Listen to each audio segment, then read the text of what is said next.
bam! Monday night, raw 49er football. Ooh, things are starting to get a little crazy, too. Did you check out Matt Maiocco? See, because I don't know about you, but I hadn't really thought about who's going to start where and how it might look, right? So you don't really speculate on some of the areas that will actually, if you did think about it, you go, what? Yeah.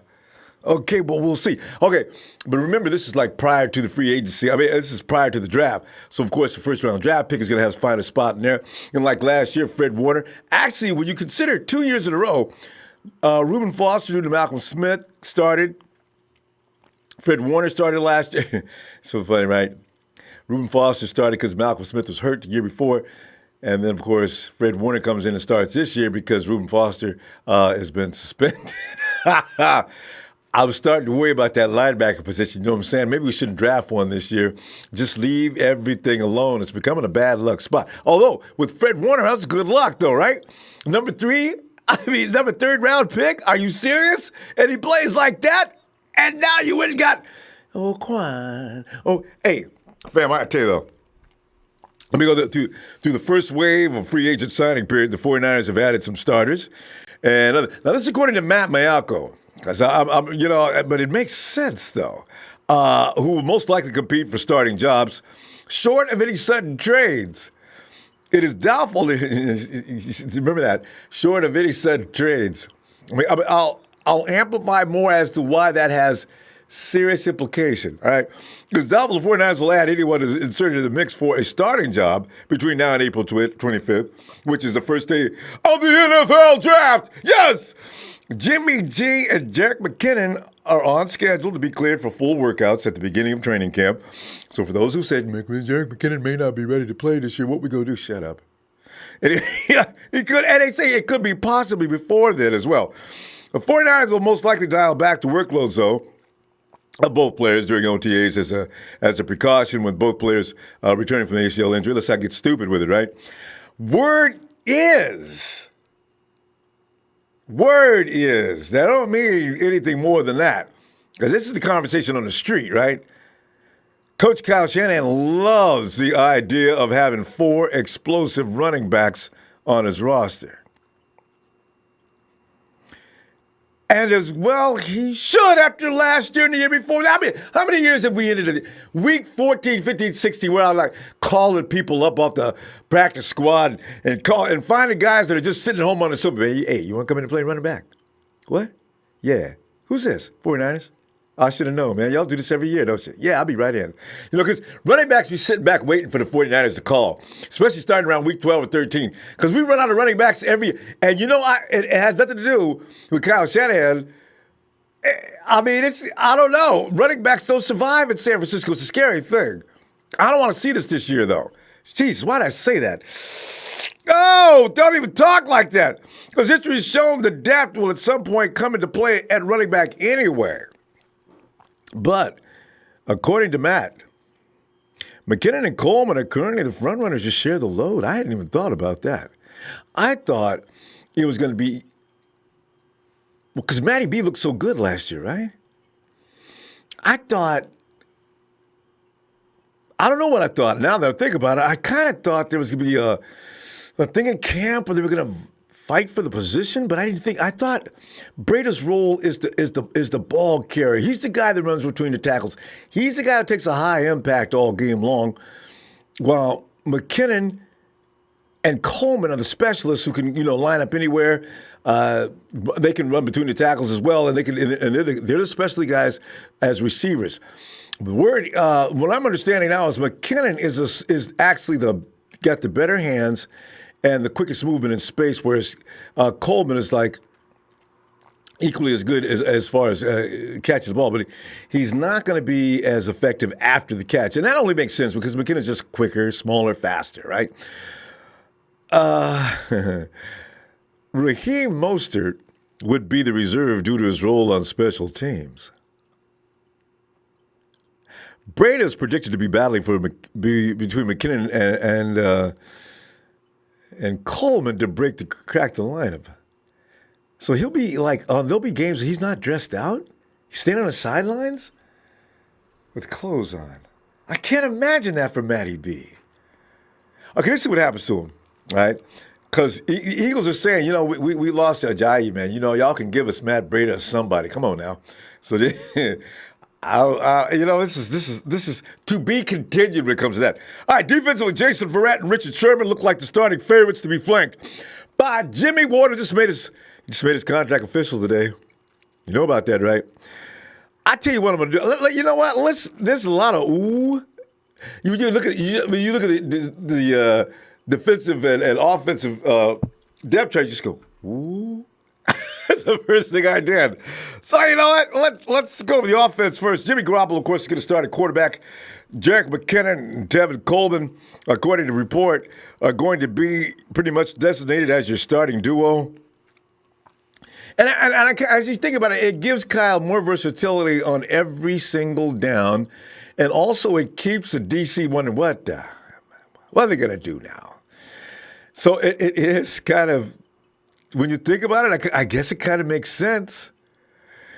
Kyle Juszczyk, of course, at fullback. Dante Pettis and Marquise Goodwin will be the X and wide receivers. And it looks like Kendrick Bourne could possibly be the Z starter. I think, but look at Big Show. Big Show, get up off the floor, man. Big Show, I want my jersey, too. I'm serious, man. You be jiving with that, man. Jordan Matthews will back him up. Trent Taylor will be in the slot, backed up by Richie James. George Kittle, uncontested. There will be no other tight end other than Joe Staley. I mean, you know what?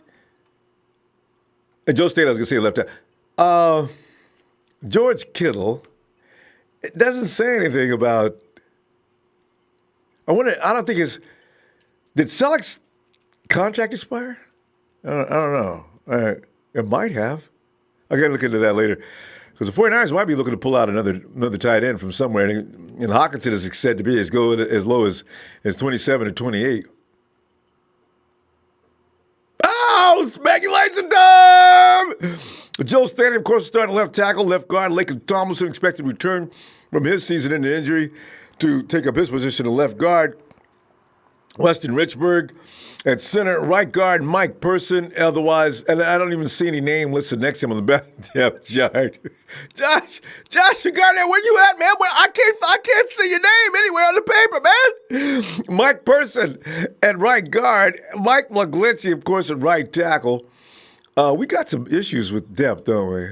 We don't have any offensive linemen. Garnett could play guard if they keep him. These guys are going to get beat out in camp. But I think the 49ers, okay. Garoppolo and McKinnon are on schedule. I already mentioned that already. Let's go down into defense. Arik Armstead. Here we go. Defensive end, Arik Armstead, and Solomon T is lined up behind him on the depth chart. Now, this only makes sense because Solomon T, fam, what are they going to do with Solomon T? He can't play the end. We both know that, right? Armstead can. I mean, no matter how bad you think he is, he can play it. And better than Solomon. So I'm not sure what Kasurik said to make reporters think this. And it could be just their speculation. DJ Jones will be playing the NT. Of course, DeForest Buckner, he'll be at his famous position at the tackle. And defensive end newly acquired. D, go get him for it. Sam linebackers got Malcolm Smith slated as the top of the. My God, no. Mark Ziota, man, good luck to you, man. Because Malcolm can't cover not even a little bit. Fred Warner, of course, will be your Mike linebacker. Your will be Quan. Lightning get from sideline to sideline and take a man down with violence. Alexander.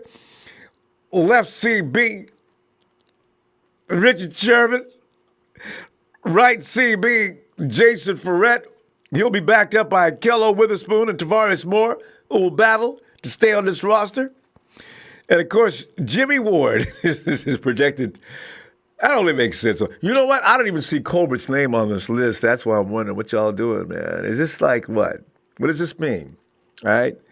And then I don't see the X with some other guys either. So I guess those are the guys that are looked upon as being more like camp fodder or guys going to be vying for position, and all of them aren't going to make it, you know? And it depends on what goes on in the draft, I guess, as well. But these guys are the definites, I guess. Kwaski T and Marcel Harris are not going anywhere. They will stay with the team. Fam! I don't know, man. I tell you, does that look like a winning team? Kind of does.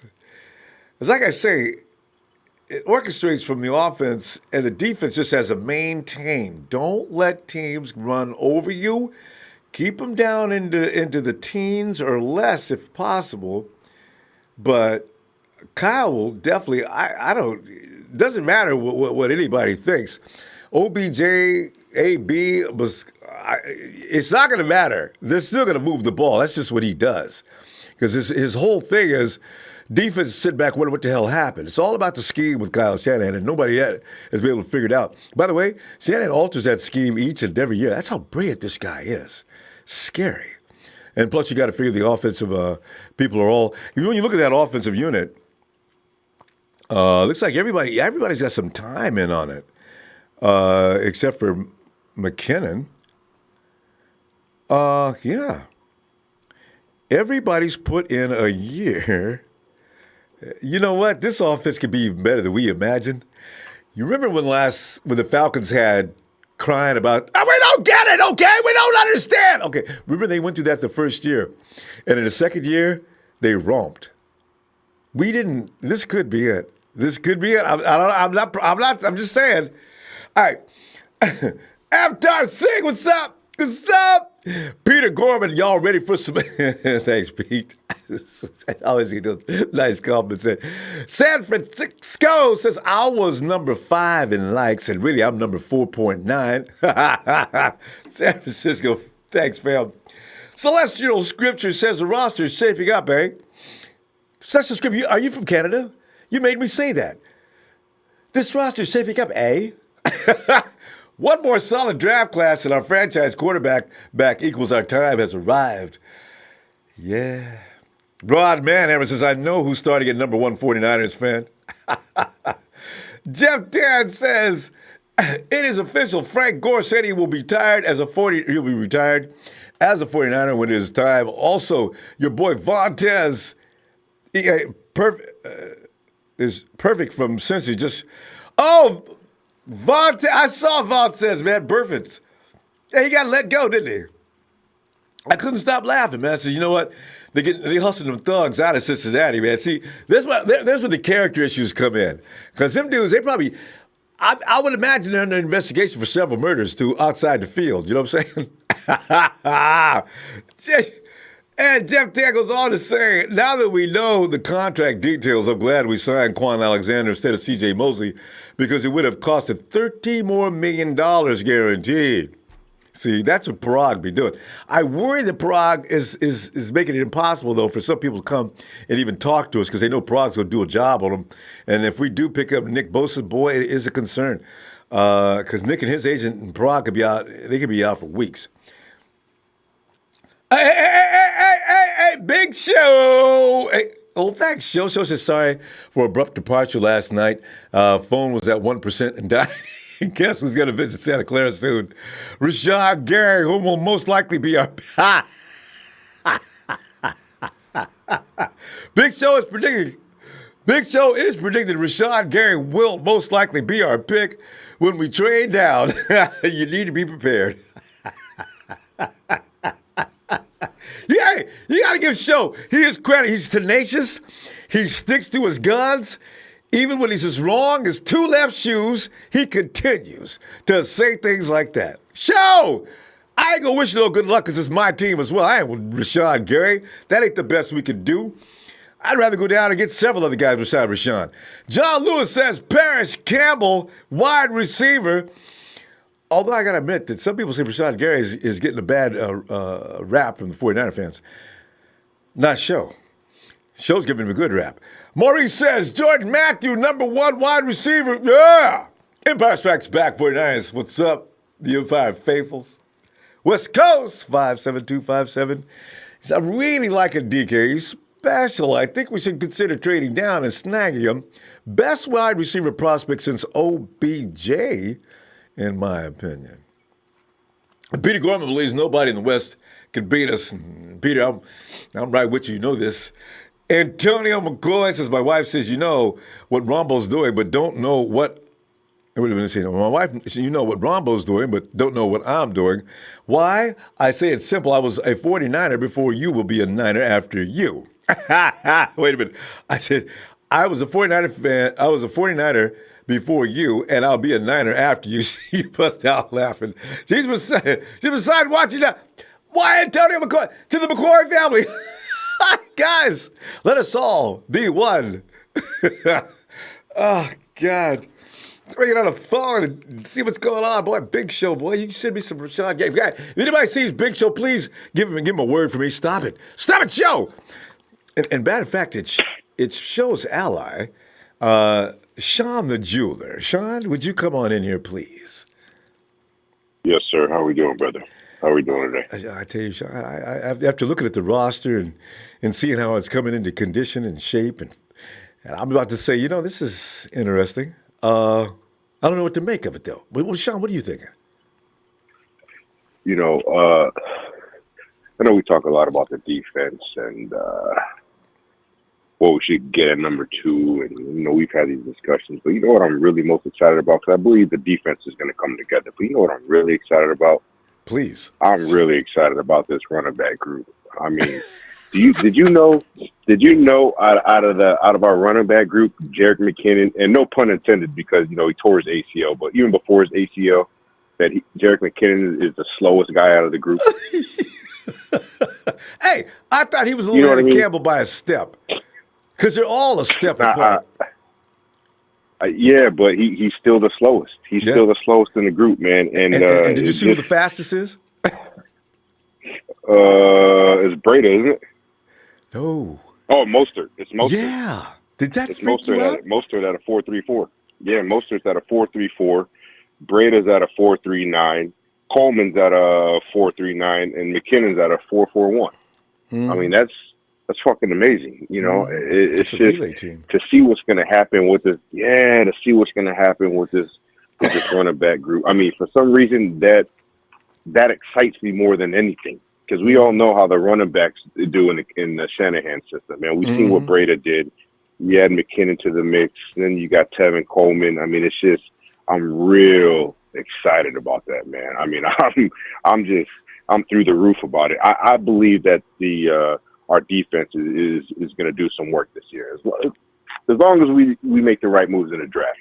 But, whether we go Bosa or Allen or whoever those guys are that we pick, whatever edge rusher we pick as far as those two, I think either way we're going to be fine. But Rashawn Gary at the number 2, Big Show, I love you, but we know that ain't happening, bro. Come on, bro. I love you, my man. I love you, and I give you credit. I give you credit, Big Show. I give you credit. But this one, I got to disagree with you on this. Flag on you, Show. I mean, don't be coming in with that, man. When I hear Gary or Quinnen Williams talk, I feel like throwing up, bro. I feel like throwing up when I hear that. I mean, really, I really do, man. Especially watching. Yeah. Especially the way Quinnen Williams gave up in the championship game. I know everybody says it. Laid down. Yeah. He made, his attitude may be such. I think he was getting such a whooping laid on him. Quinnen just says, man, I ain't going to get hurt out here, man. I got a future to think about, man. Y'all don't feel like playing, and damn, let's just lose it going home. If he's like that, right, and there are guys like that, you got to, boy. I'm not saying that. I'm not saying that, Rashawn Gary doesn't have first-round potential. But at the number 2, no. He's not the second best player in the draft. You know what I mean? As far as let me take a step back. A guy really who's the best player in the draft might not even go in the top 5. A lot of it depends on needs. You know what I mean? So, but as far as what we need, Rashawn Gary's not it. Rashawn Gary, he's just not it. Now he'll probably go in the first round. There's somebody that out there, one of the teams that'll love to have him. But as far as us getting him at number 2, it's just not going to happen. He's first round potential, but not for us. Yeah, after number 10, I would say Rashawn's territory starts around, but somewhere between 10 and 15. Yeah. He's just not for us. Now, maybe if we fell, if we had, our draft picks fell between 10 and 15, something like that, then I see that's possible. But I just don't see that possible for us at number 2. That's all. See, what I that's mean? what shows. And Sean, do you think we're going to see? That's what Show is alluding to. He believes the 49ers are going to bail on the second pick and drop down. And I imagine that's why he's talking about Rashawn Gary. Like, it's what we're saying. And we're designating Rashawn somewhere between 10 and 15. The 49ers in the last few years, they don't like to draft too far down. I mean, can we assume that from what we've seen so far of the one time that they did? Can I tell you something? Can I tell you something? Okay. If we weren't willing, because I know a lot of people are talking about the Giants, trading back with the Giants and all these other things. This is how I see it. I don't see us moving out of the number 2 spot if we wouldn't give up the number 2 for OBJ. Does that make sense? If we're not going to, perfect. If we're not going to give up the number 2 for OBJ, who else will we give up the number 2 for? Look at Sean, but that's why he's in charge. I'm just saying, it just makes sense to me. You know what I mean? Like that number 2 spot means sense. that much. That number 2 spot means too much to the Niners organization. But it means too much to the Niners organization. It could be, though. It could also have its worth in how many more picks they can get. But I think we're on the same page. We think if they're not going to give up that number 2 for OBJ, they sure as hell are going to give it for Rashawn Gary. And that means they're also going to go ahead and get the best they can get at number 2. They could trade it down. It depends on who asks and how many picks they want to give. But you're right. You're so right. Somebody's going to have to give up the house for that number 2 pick. Yes. They're going to have to. I mean, when I say give up the house, I mean the house, the farm. The acreage, the yard, the cattle, horses, everything. We give them livestock. We're still in the same path. They're going to have to do some shit. If they're going to give away this number 2, it's going to be like when the Saints acquired Reggie Bush, how they were all in and they pushed in all the chips. Yeah. It's going to have to be something like that. It's going to be some shit like that where a team's going to have to give it all up for that number 2 pick. Sean, you're so right. Sean, we're going to stop. We're going to stop there. But listen, I tell you what, man, you've done it again. You've hit me with several enlightening moments in the last few weeks. There's another one. Show, if there's anything that's accurate and you could buy, it's that. If we're not going to give it up for OBJ, honey, HELL, we're going to give it up for Rashawn Gary. Stop. Okay. Sean, I'll see you this weekend, fam. All right, bud. Yes, sir. All right, man. Boy, Sean hit that one right. He hit that one over the fence. Hey, 510 Oakland. Hello. Yo, Ronbo. Who is this? See Blakey coming out of Bakersfield. Wait. Did you say C. Blakely? Blakey. Oh, Blakey coming out of Bakersfield. Yes, sir. Well, Blakey, come on in, man. Yes. What's up? So I hear a lot of talk about Quentin Williams, Rashawn Gary, another big D lineman, and I can't take it. I just can't. We need speed, you know? Yes. I mean, I like the forward move. I like the Quan Alexander move. I think in that second-round pick, maybe an A.J. Brown, Nikhil Harry, whichever one's available, maybe a Hakeem Butler, something like that, some size and speed on the edge. Tell you, and that's the trend they've been following. This is why Rashawn does not fit in. They're just visiting Rashawn or talking to Rashawn for maybe character reasons. If they do see him in the second round or something, which is a light possibility. Maybe they think you got to remember, we still have Contavious Street on the bench. We still got him on ice. Yeah, So don't. I don't want to hear about no Rashawn Gary, man. That's making me crazy. No, sir. There's no way we can miss on Nick Bosa. There's no way we can miss on him. I mean, you think back to 2017, we've drafted Solomon Thomas, Christian McCaffrey's in that draft, Jamal Adams is in that draft, Patrick Mahomes. if we had Patrick Mahomes slinging Marquise Goodwin right now. That's Tyreek Hill.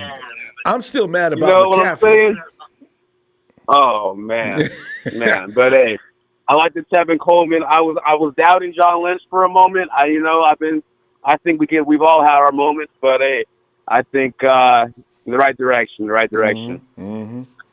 And we need to trust them, because there's some real football people out there, Blakey. It's not just guys like Trent Baalke who come in pretending to be whatever. These guys, Adam Peters, Martin Mayhew, they're backed up. Look at Kasurik's out there. They've got all kind of. These are football guys. That's why when they say and do something, there's no need to get all upset. They probably have something figured out, No, definitely. I definitely understand that. And plus, like you look at Dante Pettis. On draft day, a lot of people were saying he's just a natural slot. Most of his reps were on outside. Granted, that was because of injuries and lack of depth. But I mean, shoot, he was toasting dudes on the outside. He'll step up this year. I don't think he's up to 210. I mean, I follow him on social media. People starting to lie about that. He ain't no 210. But I can see maybe 200, maybe 201, 202. But I think you put Pettis on the outside. Jordan Matthews is an underrated wideout too. I think we'll be all right. Mm-hmm. And by the way, Dante came in to this onto the team, being capable of running the entire route tree. It's just that he can run, he can play any position on the field, is what it is. Guys, he's an asset. Definitely. I have a question. What do you think, Final 53 wise? What running back would you cut? McKinnon, Breida, or Tevin? I ain't cutting no running backs. I'm not cutting a running back. You know what? Every year, Blakey, as I was saying earlier, every year around week 13, 12, sometimes earlier, 49ers are having to go to their practice squad to bring in Jeff Wilson. I'm saying, what? We ran out of everybody? Whoa. So if anything, I'm putting them in the bank. And besides that, it's like Sean pointed out, I love, and Shanahan loves, they're all talented backs. In that case, there's no point in getting rid of any. I hate to see whatever back ends up standing on the sideline because he didn't dress out for the game. I hope the camera don't show his face because I know he's disappointed because all of them are good. And at some point, we're not going to be able to keep all four. So.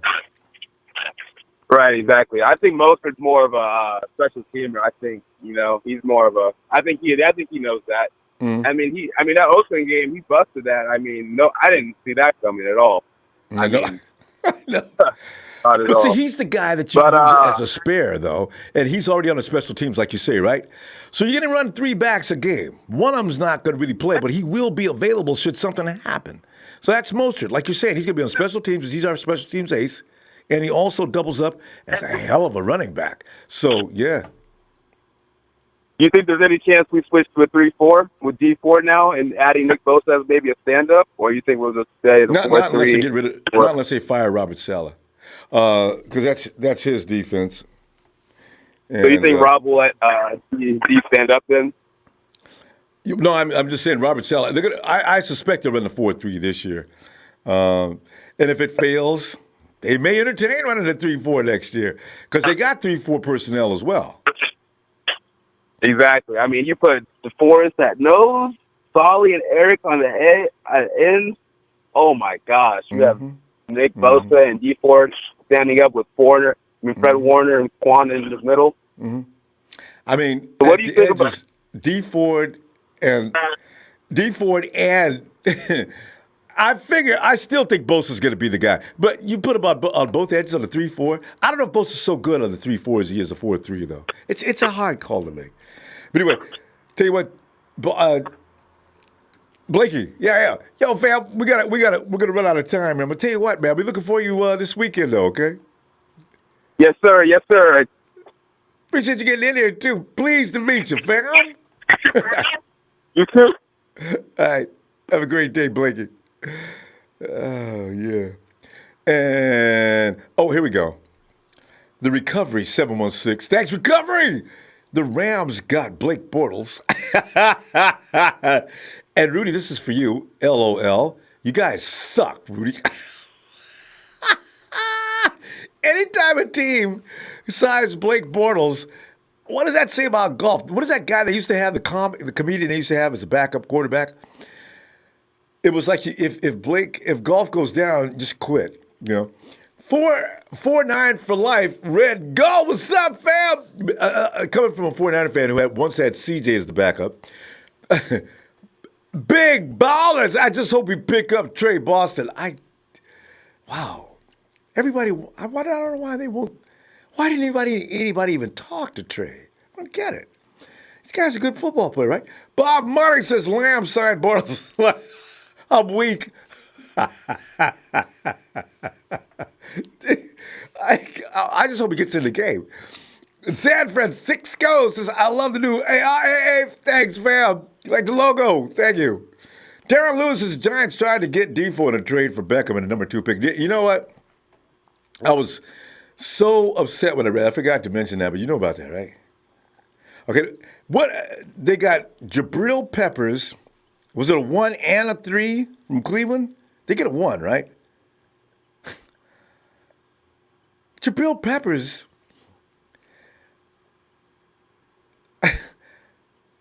Okay. You know what, Giants? I hope they go so deep down in the basement that you can't. You got to use a flashlight to find their ass. What kind of? Of course, they're not going to give you DeForest Buckner. Understand the Giants general manager loves him some defensive linemen, though, as we already seen. How much was that? Was that $1 million defensive line at one point, and still got their butt handed to him? Get back over here when it's just Empire Strikes Back. Thanks, fam. I love the confidence. Thanks. Gucci boy, what's up? Niner Joe Empire, let's go. Niner Empire faithfuls, much love. Hey, thanks, fam. Dolomite, what's up? And AJ Bud, do we move Solomon to defensive tackle or trade him? Look out, draft night. Niner Empire 999, Shannon already said Solomon will be outside primary. Oh, my God. Well, that means Chris Kosuric said he needs to stay out on the edge, right? Because he was supposed to be doing the evaluation. I don't get it. David! What's up, Ronbo? David, man, we're just sort of glancing over the projected lineup. It's still going to get shuffled around a little bit because you got the draft pick coming in. You never know what's going to happen in training camp. So yeah, it's pretty funny though. I do not like Solomon Thomas on the end. I don't think McKinnon's going to make it. You don't think who's going to make it? No, I don't think McKinnon. I think he's not going to be there. Oh, I'll bet you the farm he does. He does. You think he'll be there? Absolutely. There's no doubt about it. No doubt about it. We haven't seen him play a snap one yet. Shanahan went after him for a reason. He went after him because he fits. That's true. He connects certain dots. So for Shanahan to just say, I never got a chance to roll him, trade him, that goes against all logic. So yeah, that's true. That's true. Okay. Well, what side is Big Show on that one? Is he for McKinnon or against McKinnon? Big Show. I don't know Big Show on that one. I can't. Well, I'll ask him about that one.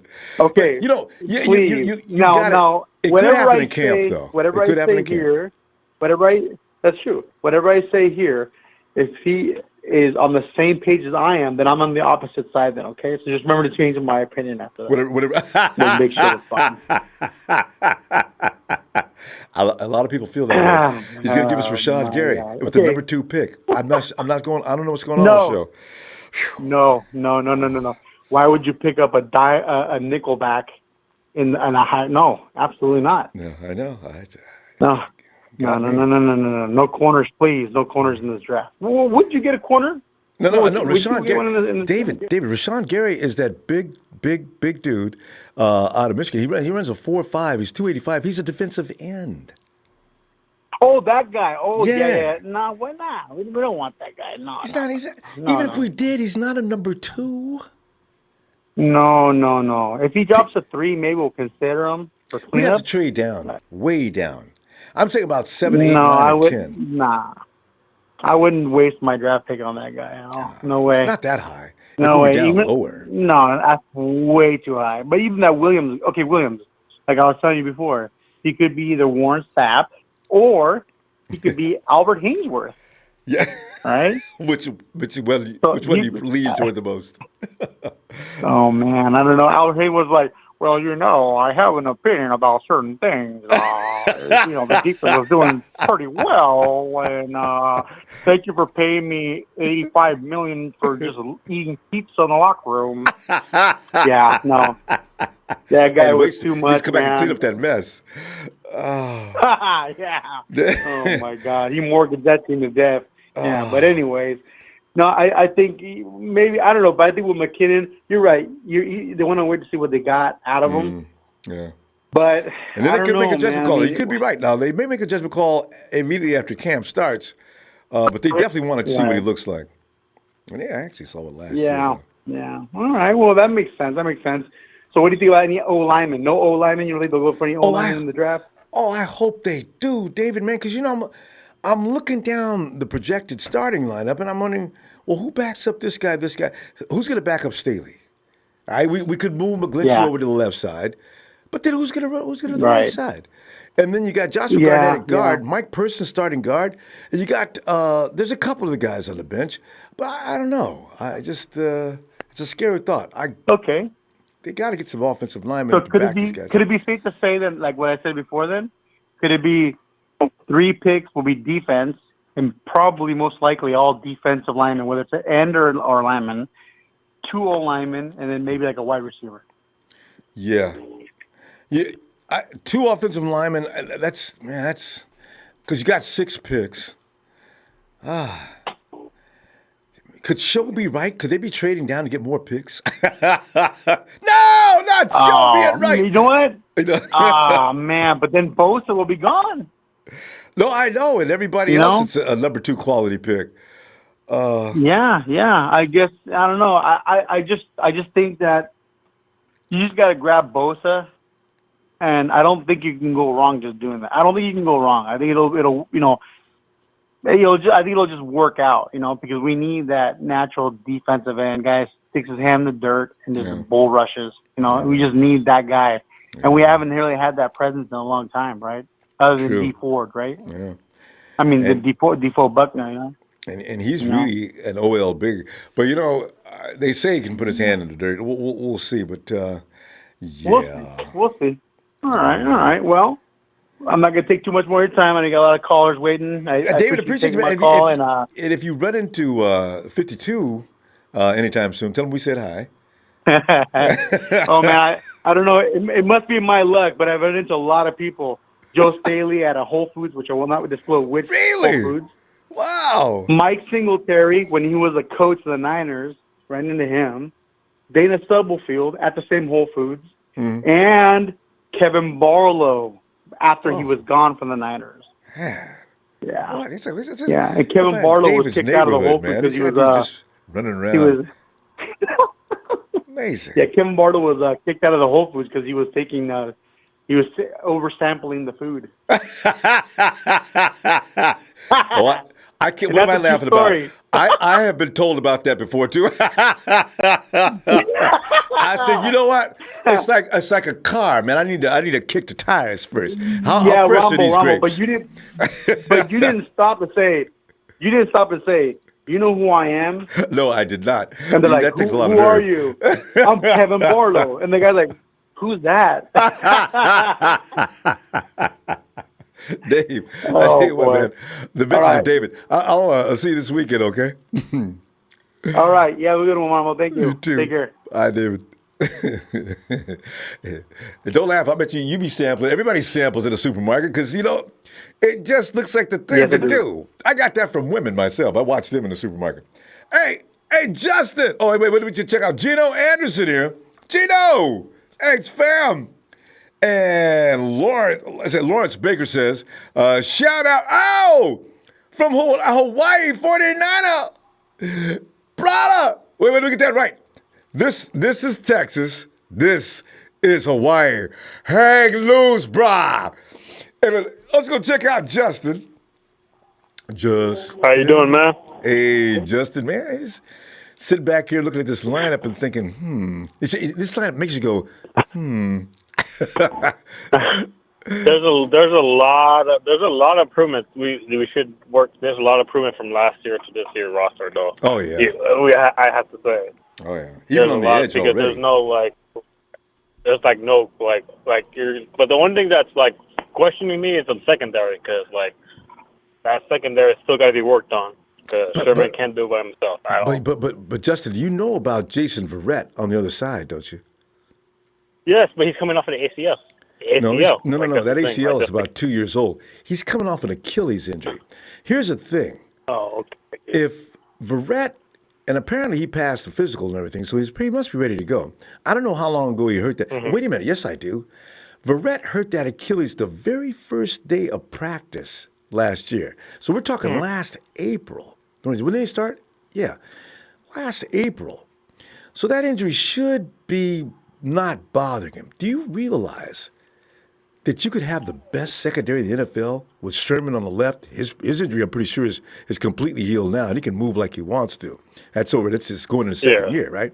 And Verrett on the other side, you got two lockdown corners out there.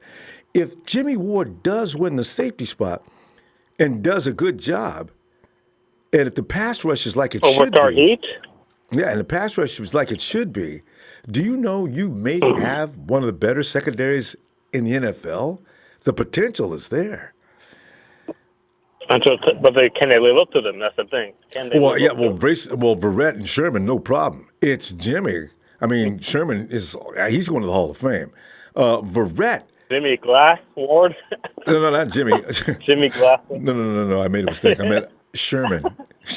Sherman's going to the Hall of Fame. Okay. So Sherman's on his way to the Hall of Fame. And then Verrett has the skill.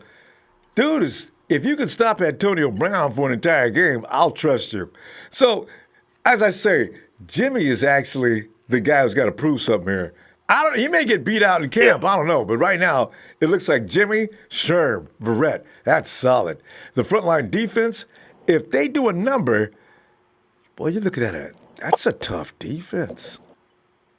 You cannot draft Quentin Williams from Alabama. You cannot draft him. How come? With a second-round pick, you cannot draft him. But there's a lot of great reasons. Which one's yours? We have a defensive tackle over. We have a defensive tackle. Which we one have a defensive tackle. Which one do you like the best? And they're probably. I say that you have a defensive tackle in DJ Jones, which we still have to see what potential he has. He looks only good, been 1 actually. year. Yeah. So I'm saying, why would you draft another defensive tackle? That doesn't make no sense. You always look to get better. So if there's something better, that's the way John and Kyle are always talking. We're always going to try to get better. So if you compare Quentin with DJ Jones, Contavious Street, what's his name with the we got about 2 or 3, right? 3 or 4. If you compare Quentin Williams with that group, is Quentin an upgrade or not? That's where they're going to look at it. They don't care how many times they've drafted a tackle. They're looking for perfection. And whatever it takes to get there, they're going to do it. So if it seems like he's better, which is questionable, like you're saying, they're going to do it. They're going to have a lot of proof, though. I don't know where they get it from. Because we haven't even seen Contavious Street. So. Yeah, that's the thing. And your best is saying Contavious Street, we're almost giving up on you, which she's like, wait a minute, I haven't even played this now. I know, right? Yeah. It's like, why would you draft a defensive tackle? You gotta let Street prove himself. Yeah. Because I still think he's a solid pick. I think he's still a solid pickup, to be honest. He is. He's a solid pickup. Guy's a horse. So, but I don't think they're gonna. I'm thinking they may have been thinking toward Quentin, because Quentin was actually rated as a number. Between him and Nick Bosa, it's become a toss-up as to who's the best defender in the draft this year, from what I'm reading. But Williams gave up in the national championship game. Yeah, I know everybody says that. Third. Yeah, but what did you do all year long, though? Although that shows a bad attitude, but when you look at his whole body of work, not just the one game, the guy was a terror. But, yeah, he did not have a good national championship game, and that says something about his character. So, probably – no. You gotta finish out. Like, you can't just give up. You should. like the last 15 minutes. So I don't know, but you cannot draft a defensive tackle. I just don't see it. I don't see us trading down either. And Yeah, I hope the not. Giants wanted Buckner. The Giants wanted Buckner in the second round pitch was just crazy because we just signed Buckner. God. Come on, Giants. What are you serious? Giants want to say, well, you guys ain't got anybody else we're interested in. Well, then you know what? Hang up the phone. I'm giving you number 2, and what am I supposed to do now? I got to go out and find another guy to equal Buckner because I built my defense around him on that front line. And you want my number 2 pick? God, don't even ask me this. Wow. They probably wanted another pick, too. They said they wanted Buckner and a third rounder as well. See? Oh, Giants. Well, they got it. They got Jabril Peppers. They got number 1, and they got that 3. So, okay, fine. Yeah, and we play the Browns this year. We play the Browns this year. I want to play the Giants. I wish we play them so bad. I just want to beat them. I want to beat them. God. We'll play the Browns. We play the Browns this year, so it's prime time too. Guaranteed. Yeah, so it's I don't know, but like April 25th is knocking on the door, but I'm scared because like I'm afraid we might mess up on because our last 2 first-round draft picks have not been so well. I know. Maybe this. No. Your last year's draft pick did very well. McGlinchey's he's all right. So, McGlinchey, but the other one. Well, the first year. The first year. Yeah, disaster the first Foster year. And Thomas. And Garnett, which is nowhere to be seen. No. No, you mean, okay. No, Foster and Thomas. Yeah. Salami Thomas will arrive this year. We got to go, though, Justin. I'll see you this weekend, okay? Yes, sir. All right, fam. Yes, sir. Have a good night. All right. See, you guys were laughing at me when I was doing this. I was having a meltdown on Solomon Thomas. Who's with me now to meltdown? I'm playing. Come on, I want to see Solomon do well. He's a 49er. Just kidding. Yeah. Brian Jones, what's up, fat? Verrett will ball the TF out this year. All we got to do is hope Jason can avoid serious injury and stay on that field. Oh, here he is. Everybody's favorite guy. Yours and mine, our big show. He says, it's hard to judge McKinnon right now. Oh, yeah, that's right. He's answering the question. All right. He said, Big Show says it's hard to judge McKinnon right now. I was one of very few who supported the signing. I wasn't satisfied with whom we had complimenting him. There you go. Uh-oh, David. Wait, who was that that said, whatever show says I got to go the opposite way? Who was he talking about? He's talking about, between the second round pick. Anyway, there you go, Dave. Big Show's a supporter of McKinnon. James, would you get out in here, man? James! Hey, Ronbo, what's up, man? James, I'm looking at this roster, man, and that secondary is mean. It just depends on who wins at the safety position and how well they can cover. Because they ain't going to have to cover much, boy. Them two, Sherman healthy and seriously healthy this year, and Verrett on the other side, damn, man, struck gold. Yeah, well, I can tell you one thing for sure. When you got a front seven that can get after it, yep, that secondary is automatically going to become better. If maybe you overkill. Ask me, I really think that Marcel Harris is going to continue in that safety spot because he's such a. I know that in a way,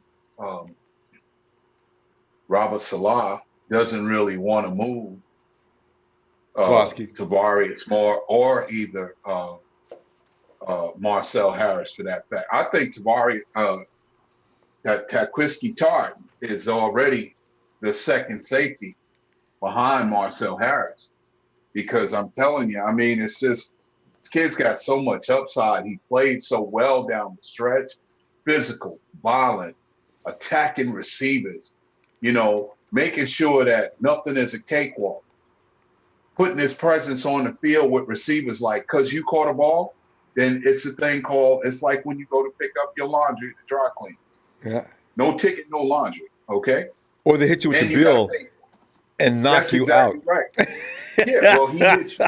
That's exactly right. He hit them with a bill too. He was hitting them. He was hitting them with a bill all down the stretch. And I just think that right now, you know,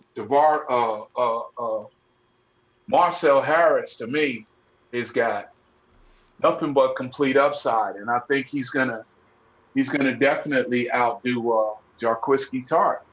James, And you know I'm what? looking at it. That's the battle Yeah, to watch because right now Kowalski's yeah, in it the is. depth chart. Kowalski's listed ahead of him, but that could change after camp. You're onto Oh, something with that it's matchup.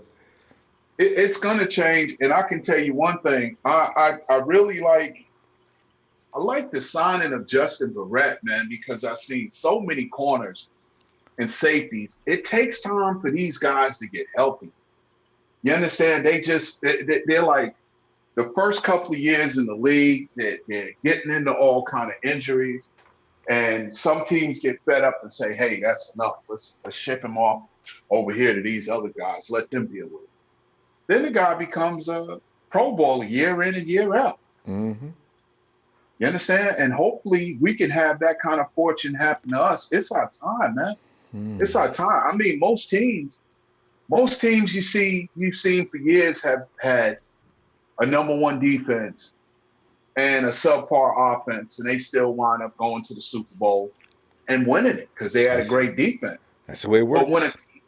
when a team is so evenly matched, where they got a great defense as well as a very prolific, very high scoring offense, and listen, it's a few callers that said, "Hey, you know, last couple of years we might have missed on players. Blah blah blah. Patrick Mahomes was sitting there and this and that." I tell you what.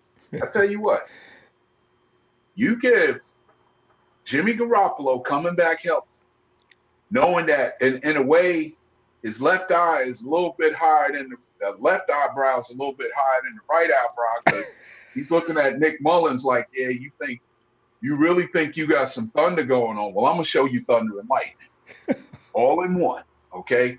And then to have this plethora of running backs, man. I'm Oh, telling you right now, I'm gonna say McKinnon's gonna be there for April 1st, but I'll tell you one thing.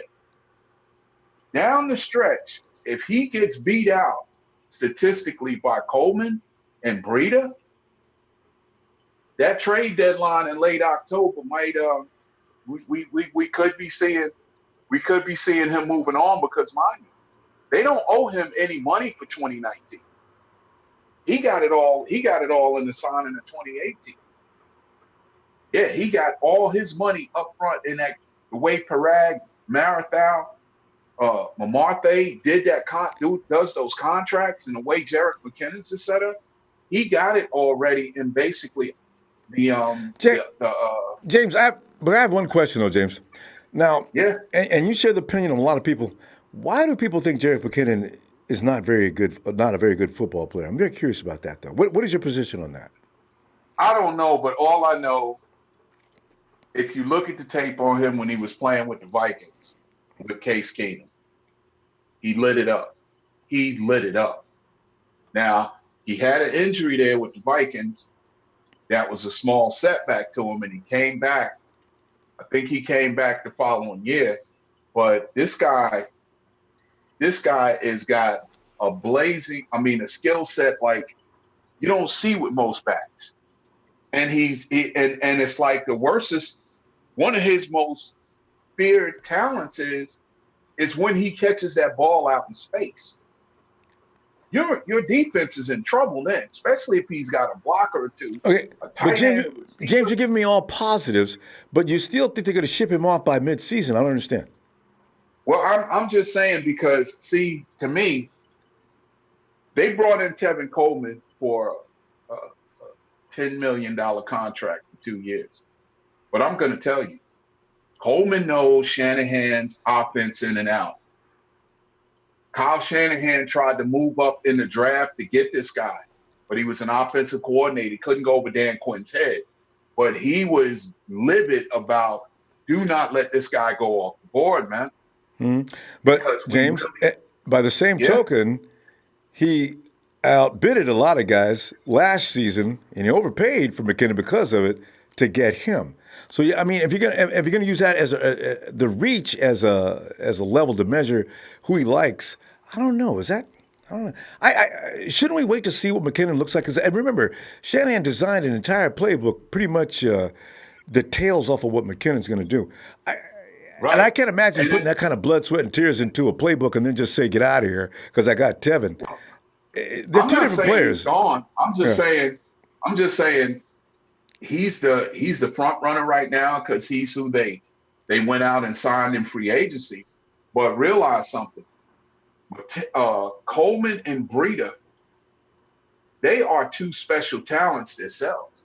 And maybe he just feels like, you know what, I'm going to go with a 4-back system. Well, see, that's what I'm thinking. I think he likes it because there's a versatility between all four, actually.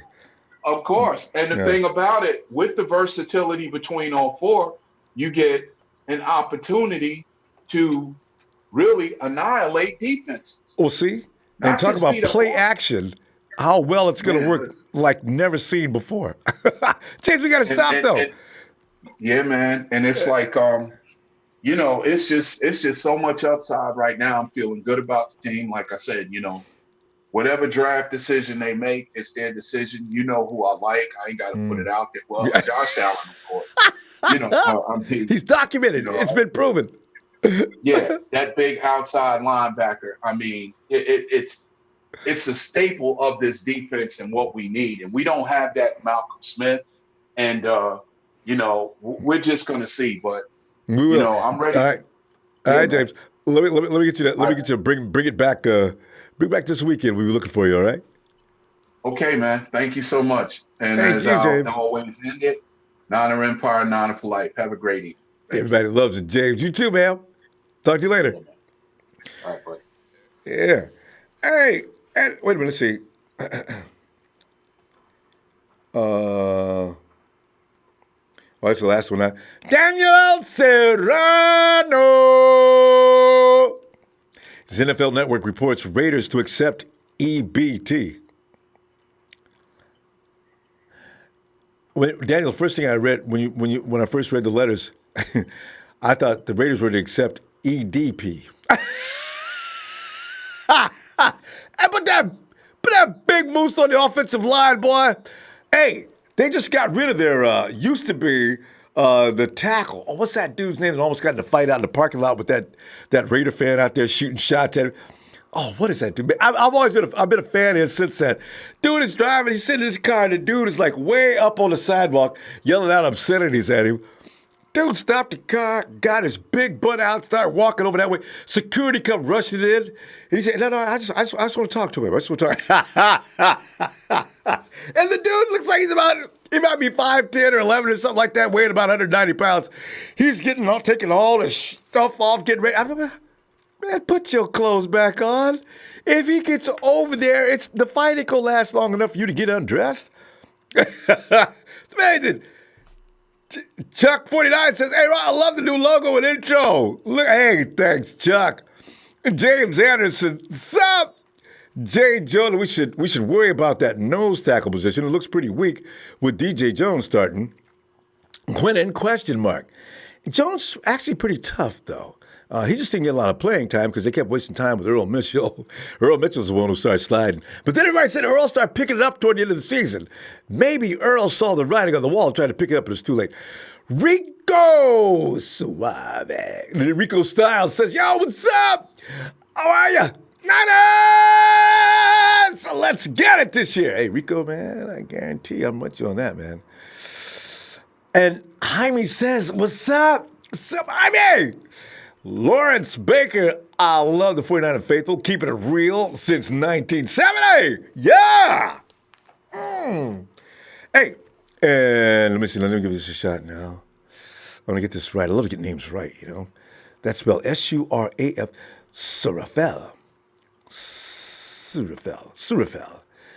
Surafel. Halu. What's that name? Is that Polynesian by any chance? This says trio running backs? Question mark. Yeah. Oh, and Terry Lewis says McKinnon is our best receiving back. It'd be dumb to get rid of him. Yeah, I don't see just kicking him to the curb because we picked up Tevin Coleman. I want to see them both in action first, and then I can make a decision then. Soulflow Niner says Soulflow is excited for this year, but hope we stay healthy. I can see half the team show up to practice while the other half are still in the parking lot fighting over handicap parking spots. Why am I laughing? That's what's been going on now for a year. How many years? It goes all the way back to 2014. Ah. Did Lee just come in? Is that him slamming doors? Lee, is that a hint? Is there something you have to say? Yo, what up, Ronbo? Yeah, I do. Bam! I need that installment, Ronbo. I was waiting for the footsteps to come back. Like, Coach, I'm just gonna do cold hard backs. No. Okay, yeah. Don't. No more shots at Coach. You guys got to stop with the shots at each other, okay? So if you got cold hard facts, we'll take those up. Yeah. And now, it's Monday Night Raw, and Lee says he has a moment he wants to let me holler at you. All right, Lee. No names. All right, go ahead. Yo, here we go. Yo, so what up, Coach? You had to go and give me some Lobos last night, so I'm just gonna keep it. I'm gonna be the real man right now, and I'm just gonna state the facts. Okay? Thank you. You got on last night, and not only did you lie the first time, but you re-lied. Lee, I gotta throw a flag on you. Lee, okay, make the facts just the facts. We know who you're talking to already, so let's not go that route. But clear up some of the things, and just, if you have to say particularly what specifically you mean, just say about this, here's the truth. About this, here's the truth. How about that, okay? I'm trying to deflame the situation. Okay, go ahead. I'm not saying calling him any names like he called me last night. I'm just saying what actually the facts were. The facts are I know. And Coach is going to be told next time he calls in, too. Last night he said that he changed the narrative of what I said and said that he was talking about career sacks by Preston Smith. No. I asked you the question, and the question was, why did you take Trey Flowers over Preston Smith when Preston Smith only had 4 sacks? And then you on the show asked him the question, Coach, how many sacks did Trey Flowers have this year? And he goes, they had the same, Ronbo, 4 sacks. Boom, boom. Sorry, Coach, you're wrong. He had 7.5, okay? So that's why I called you a liar, because you changed. Lee, time out. Lee, I'm gonna have to mute you out. Okay, Lee, listen. I'm serious. I need for you to defuse this. You can't carry the argument on right now on the air like this. Okay, I need for you to make your points. Leave Coach's name out of it. Just make your points and keep going. Okay, can I get you to do that, please, Lee? Ronbo. So that's clarified now. No one was talking about career sacks. I asked you the question, and you answered it obviously wrong. So that's why I called you out on that, Coach. The second thing was I called you out. I asked you another question also in that. Why did you? Okay, Lee. What I'm gonna have to do is I'm gonna have to cut this short, because what I need you to do, you can address Coach, because this is a personal thing, all right? It's a personal thing, and I need for you to come off of it. I really do. Because we got other people who want to call in and talk about what's going on now, and you're still airing out a grievance with Coach. I'm not. I just don't like people getting up here and lying on the show and changing the narrative. I know, but that's what I don't want. You don't have to accuse him of a liar. Just prove it. Just prove the truth if you have it. But leave his name out of it. It's going to make it shorter anyway.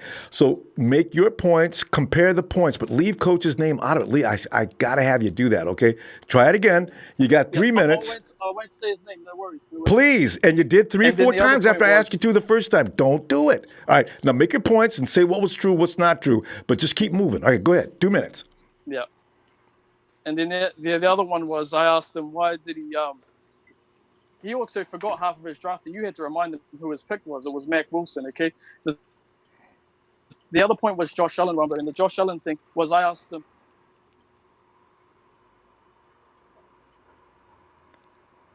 I didn't cut Lee off. Okay, Lee, okay. Just say, this was said, and this is the truth. This was said, and this is the truth. Leave his name out of it, Lee. You can do it. All right, hurry up. Oh, I keep forgetting that I'm saying someone's name. I'm getting into the story. So the other thing was Josh Allen and Jonah Williams.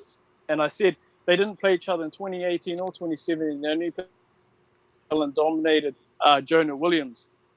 And then what was said was that no, he someone else, well, I'll just say, we'll call him the question mark, said that he bet him outside, bet him inside, and even bull rushed him, and he had all kinds of moves. He said that to you, Ronbo. I'm sure you'll remember if you go back to the GM. I was listening. 29 I was listening. Okay.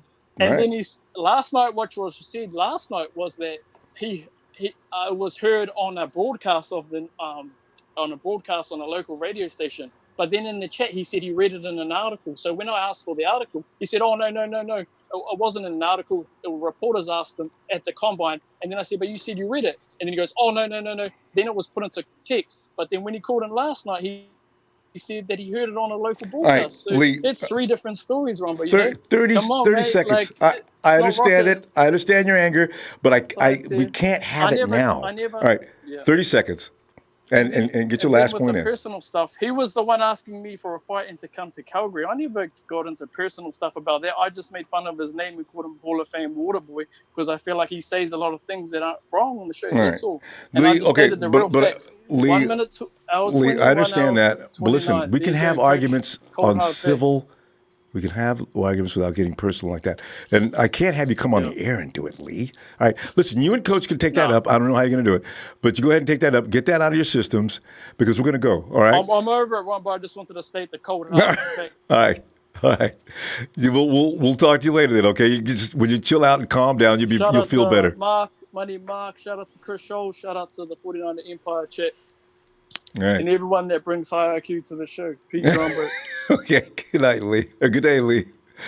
Guys, I realize it's that time of year, and we do this each and every year, but we need to scale back a little bit, all right? It gets out of line, out of control. It gets crazy.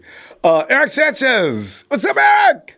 He says, do you think if George Kittle has another breakout season, he's going to require a big payday? Oh, yeah. See, and you know what? That's why Parag is sitting up there sweating on every contract, man. He said, because there's got to be an overlap of cash each and every year.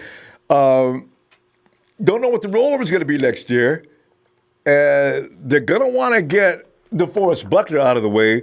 They're not going to wait till it expires. They want to get it done now. And then, of course, the year after that, guess who comes up in the third year? If he goes nuts again this year, get ready for George. You know, they're not going to wait till the end of these guys' contracts in order to sign them. So if we're not doing like the Rams or doing like this team or doing like that team and spending down to $2, I gotta appreciate it. Because then you can't re-sign your players. And then you got guys like Nick Bortles coming in and Clay Matthews to see if they can fill up some voids. Not good. Not good. Hey, 007! Yo. 007. Take advantage. Have you check out that roster? Are you impressed? Yeah, I like the roster. I'm still not sure if Quan Williams is worth that contract just because. You do know the details of his contract, don't you? Yeah, I know the details of it. I know we can get out of it after 1 year. It's just and you see the guarantee. Yeah, the guarantee is like it's like a 1 year guarantee basically. And we'll see. No, but you said you didn't. You said you didn't like the contract enough. Now, what is it that you don't like about it? No, the contract. It's just. I feel like we could have gotten that contract to maybe somebody that would have been a little bit more. I don't know. I would say like just dominant at their position. You're not crazy about the Quan. Then the player, as far as Quan goes, you don't like him.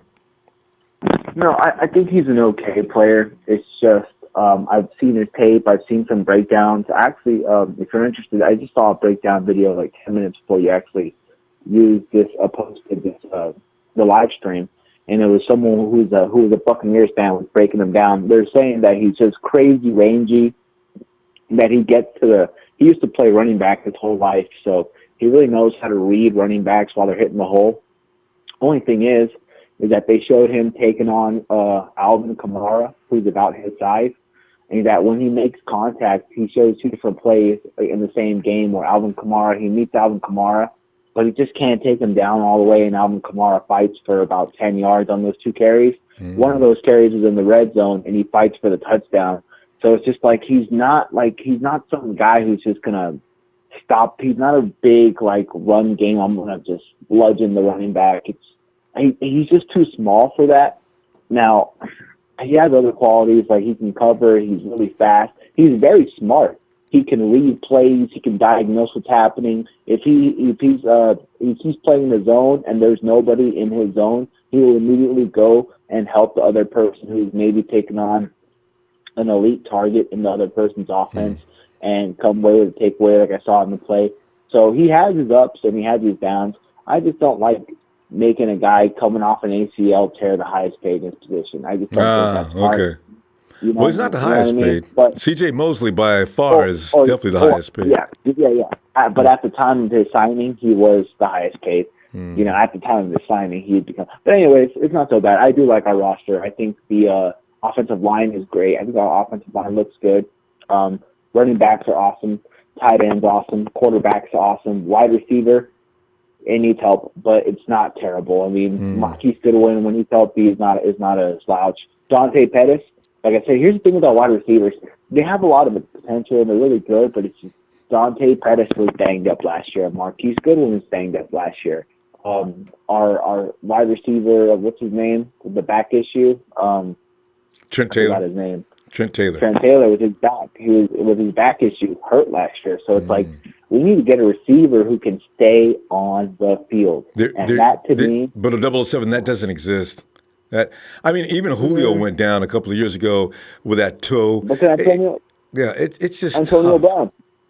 Antonio Brown. Oh. He's missed. I can barely remember how many games he's missed. That's true. If I had to guess, Antonio Brown probably missed 3 or 4 games in the last 3 or 4 years. Yeah, for his size, he is pretty amazing with that. But aside from Antonio Brown, you can't go down through the teams in the league and find a lot of guys that never come off the field. It's just always a luck of the draw. It really is.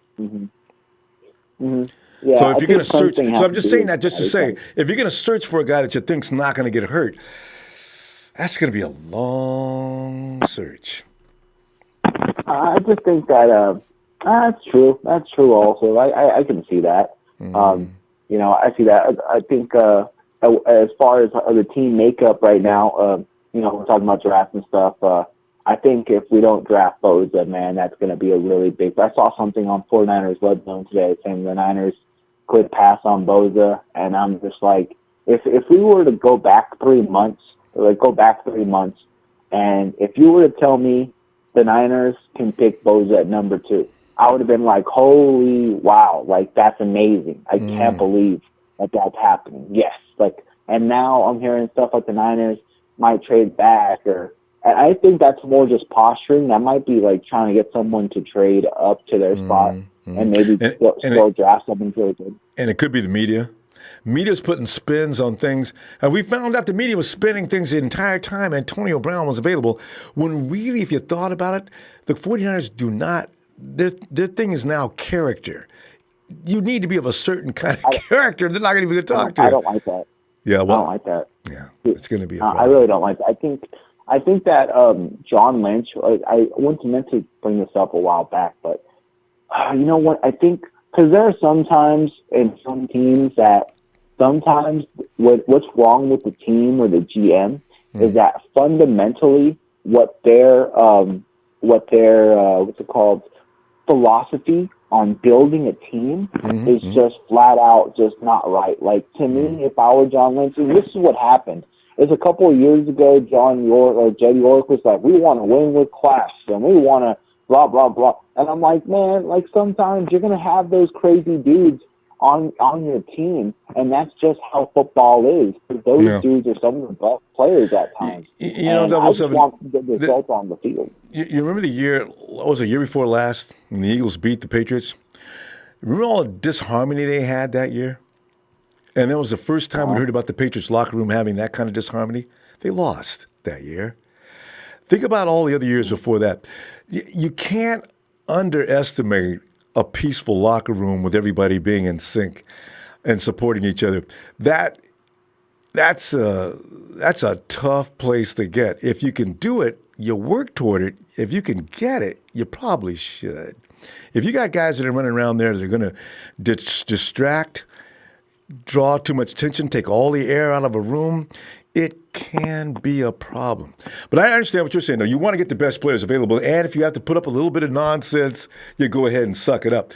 But if you can see it coming before it comes into your locker room, you probably should avoid it. Because in the long run, it's probably going to be a problem somewhere, somehow. Mm-hmm.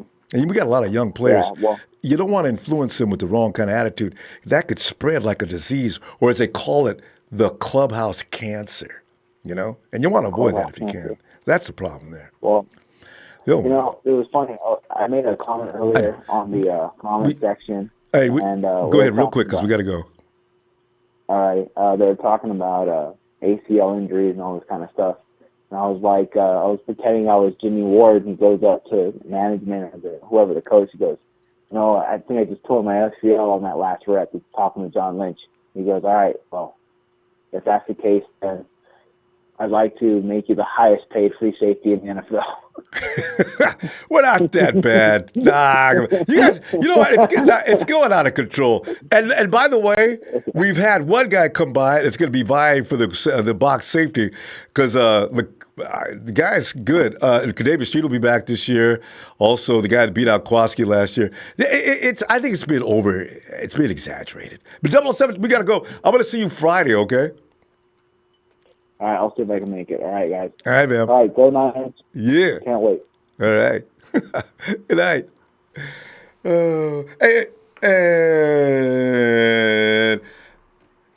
And Daniel Serrano again, he says, we got you. This war's building up. Coach Tim, we love you. Talk sports, not politics.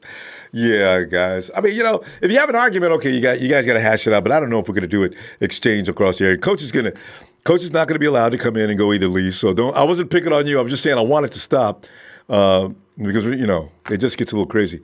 And everybody who's listening, it's not that kind of trash thing where we're fighting back and forth about a point.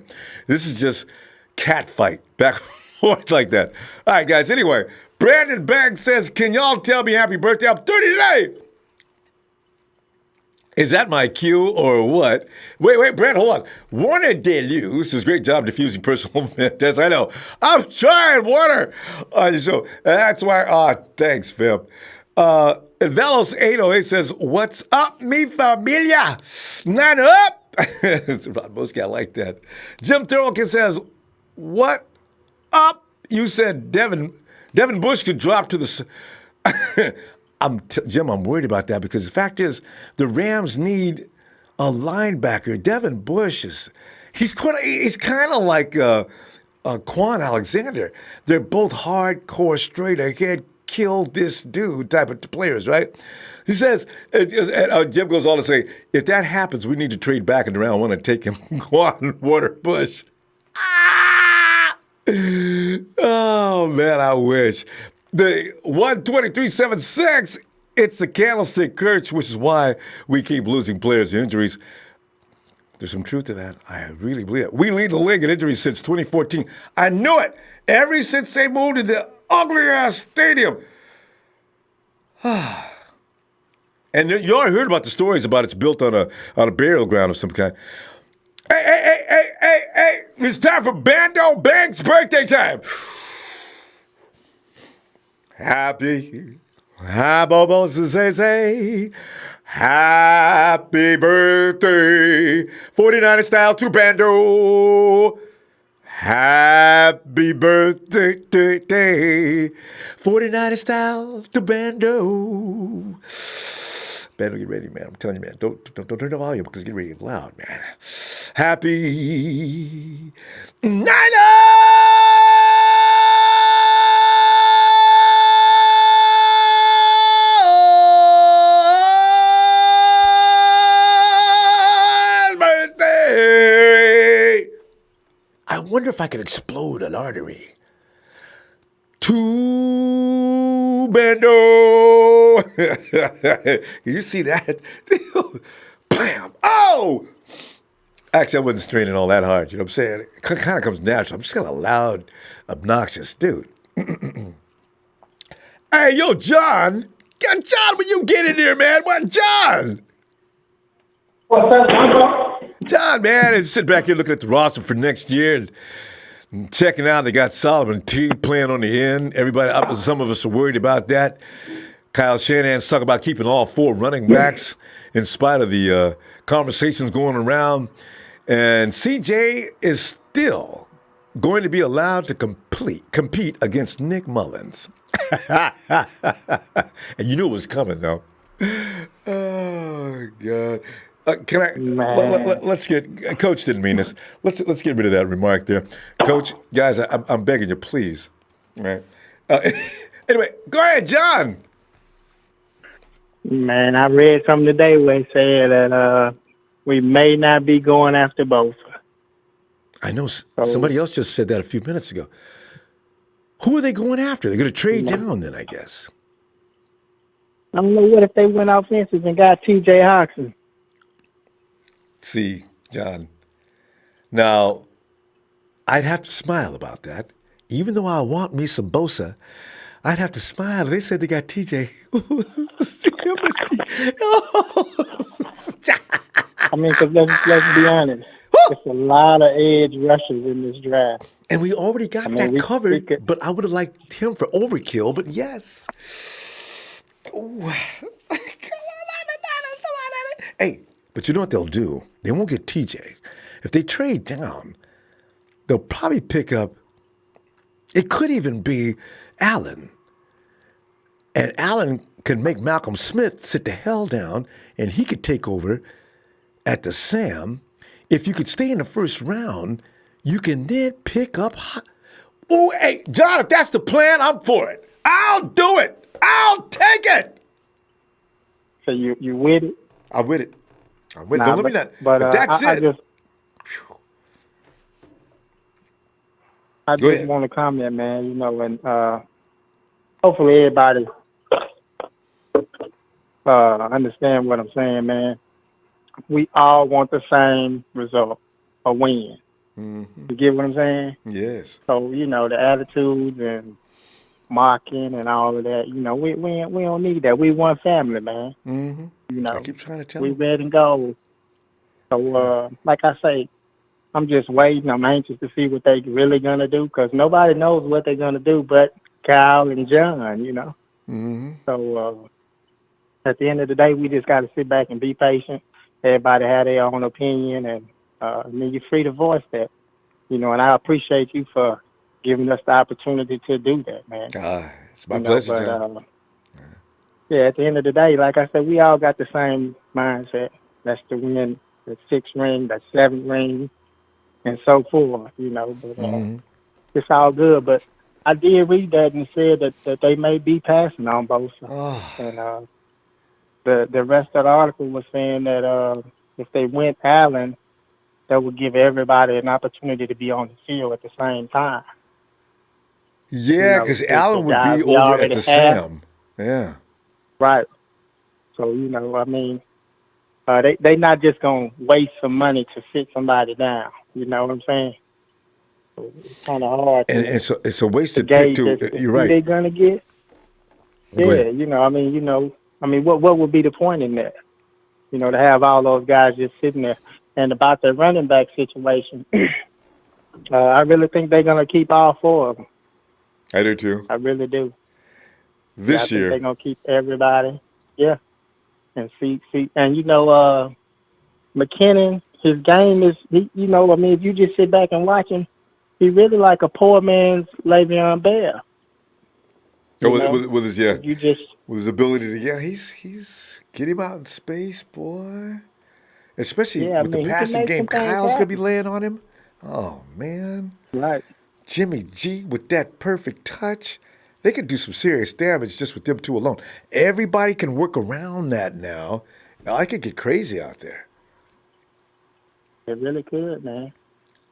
You know, but I know you got other callers that, you know, want to call in and talk with you and everything. But like I said, at the end of the day, man, we all 49er fans, and we want to see this team win and get back to where we used to be. Mm-hmm. You know, so And it is what it is. without tearing each other down, right? There you go. There you go. We get There you excited go. like this. I expected this. We do this every year at the same time. Everybody gets seriously mad, and personal grudges start to suddenly just start sprouting up. I mean, oh my God, guys, can we chill, calm down? But yeah, they'll get back, and it'll change soon. I'm hoping. So, Oh yeah. it'll be all right. All right, fam. But Great to hear yeah, from you, man. John. I look forward to I hearing from will you be. back I Friday. will be listening, man. All right. Most definitely, Rambo. Have a good night, bro. You too, John. Yeah. All right. And it's Daniel again. He says, when you see someone wearing red and gold, you show them love. Shake that hand. Take a little Niner football. Talk a little. Oh, talk a little Niner football. And remember, I can't read the last one. It's up on the chat. Daniel, that's too much love. You can't read it yourself. I mean, I can't. Thanks, Daniel. And Antonio Kidd said, hey, we ready to be a deep and scary team. Go Niners, go Empire. Howard Russell says, I just hope everybody can stay healthy this year. That's always the thing, man. Since 2014, we lead the NFL in guys going down. Now, you know that's something that's got to stop, and I really do think it has something to do with Levi Stadium. We didn't have this much trouble with a Candlestick? What? WT. Ernest Vasquez says, what's good, Empire? Target Man 78 checking in. What's up? Hank Mooney, Mark, he says, mark my words, I really got a feeling if we keep beefing up this defense, we might make the Super Bowl.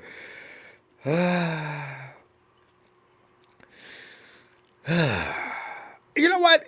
You get to the playoffs and crazy things happen. So I ain't about to just say no way. Some people, oh, come on, they get all upset about it. I ain't going to do that. But I'm just saying, oh, God. If you know what? This time next year, I want to see what develops this year, because this is like that pivotal year. When you're going to see the guys they've been drafting for the last 2 years, they're reaching to a level of maturity now where they can go. You got Kyle Shanahan installing his program for most of these guys got 2 years in it now, or at least a year and some. Oh, they could be real smooth and efficient now. Speaking of which, smooth and efficient, Michael! Ronbo! What is going on tonight? It's Monday Night Raw. Yes, it is. Well, I tell you, it's looking at that roster and everything else that's coming up forward and thinking about why we should be looking for some new real estate rather than continue to play at Levi Stadium, because obviously it is not a safe place to play. Other than that, everything's fine. Oh, God. What are you thinking about? Ronbo, I'm jacked about Tevin Coleman, man. I mean, I don't know if everybody's been able to watch this guy on tape, but if you haven't, put on YouTube and watch him, man. This guy's explosive. He's a home run. He's a home run waiting to happen, and it's going to be exciting because Shanahan knows exactly what he's about, and they're going to keep the 4 running backs, Ronbo, and they're going to see how it rolls, and somebody's going to get hurt, Ronbo, and somebody's going to have to fill in, and it's going to work out. It's going to work out smooth. It's going to be just fine. Mike said that with no hesitation. Somebody's going to get hurt. No hesitation. This is football, man. I know. It's every year. We should expect it. It's football. You can't expect every guy to make it. You guys act like it's a player's fault, man. It's not. This is a violent game. It happens. These guys are sacrificing their bodies out there, you know. So, hey, also, I wanted to say it was a trip that John just called in, and you guys just ran through the scenario that I've been thinking about all day today. I was thinking, man, I've been on Bosa, and I'm still on Bosa, but I was thinking about, especially when I looked at the roster, and I see the names Malcolm Smith. It's worrisome, isn't it? I'm looking at that name, and I'm going, oh man. And so then, the whole Josh Allen thing does come into play big time because he can cover, and he can play that Sam linebacker. You can keep, like John said, you can keep them on the field all at the same time. You could have Allen and Arik Armstead, as the big end, and then you have Allen over on that side, and then you got D Ford on the other side with Buckner in the middle. Oh. And I mean, can you imagine if they sent Allen screaming in off the edge with Armstead, and then you got D Ford coming on the other side, D Buck coming up the middle. I mean, it might work out, Ronbo. I think so. You got me sold already. I got a picture of that. I said, oh my God, what is the offensive lineman doing? Help! Yeah, I got it. So if that's their plan, yeah, man, I'm on board with that too. And if they picked up that tight end from Iowa, man, him and Kittle together, and he can block, and geez. It'd be great, Rombo. I mean, that's a nice scenario right there. It really would be. Hey, another thing I wanted to bring up was, Trent Brown, right? So he was, the highest paid offensive tackle this year? He was, as of a few days ago. What something happened since then? No. Who was the highest paid tackle last year? Yeah. No, last year. Yeah, I hadn't thought about that. Guess who it was, Rombo? Who was it? Nate Soldier. Tom Brady has a way of making these things happen, The Giants Rombo. just picked him up last year. That's right. He got a fresh new contract. 4 years, $62 million. Trent Brown, 4 years, $66 million. Tom Brady has a pretty good. He does these guys some favors, huh? Doesn't he? I mean, he makes their careers. But people got to realize, just like you said, it's Brady's lightning quick release, read and release, that makes offensive linemen look so good. Yeah, it's a good point. Exactly. That's a good point. Rombo, the one other thing, when I was looking at the roster today, Jimmy Ward. Jimmy Ward's name just pops off the screen at me. It doesn't. Scary. Scary stuff, Rombo. What are we going to do at the free safety position? I know, because somebody else is going to. You know what? I hope they work DJ Reed really hard, because Jimmy's not going to survive. We both know, Coach. Not Coach. I'm sorry, Mike. We both know that Jimmy's not going to survive the entire 16-game schedule. Yeah. Yeah. I mean, I really do like Reed too. I mean, I know he's short and all, but man, I really do like the way he plays. And I think the Verrett thing, if the Jason Verrett thing works out and he takes over, and you got Verrett and Sherman, and then they still got K1, right, for the slot? Or is that going to be Reed? K1's that still would be there. K1, right? Yeah. So, yeah, if you got those guys, oh, man, all you need, and then you got the strong safety, you got Marcel Harris, because he's going to win that job. And he's going to win that job because he's a pit bull, Rombo. He's a dog. And he's going to win that job. I'm thinking the same thing. You got Kwaski. He could also substitute over the top too. He's not bad. He's not the best. Right. But if you're going to put duct tape on something, Kwaski'd be it. Yeah, I mean, there's guys that are not bad and they're good and they're all right, and then there's guys that just go out there and they take it. And Marcel's just going to take that job. That's what he's going to do. Well, no, I'm talking about Kwaski over the top. You're right. Marcel's probably just going to flat out beat Kwaski in the box. Oh, he'll take it. Yeah, but the thing with the over the top thing is that is still something, and I'll be interested to see if they do anything at that position, because that is something that does need to be addressed. And I know a lot of people talk about, hey, if you get your pass rush going, average defenders become better. But no, it's not quite always that way. If you look at Kansas City Chiefs, they had Justin Houston and D Ford coming off the edge, and their pass defense was not very good. So, I mean, you got to have guys on the back end that can get it done. And we know Sherman can get it done. And this kid Verrett, if he's healthy, he will get it done. And that will help a lot, Hey, I just realized something. Who was coming up the middle for the Chiefs? Why was it possible? Jimmy tore that secondary apart in the second half. What was the pressure coming from in the middle? Who plays the middle for them? I think their best strength is on the edges. It was on the edges, and those guys did harass.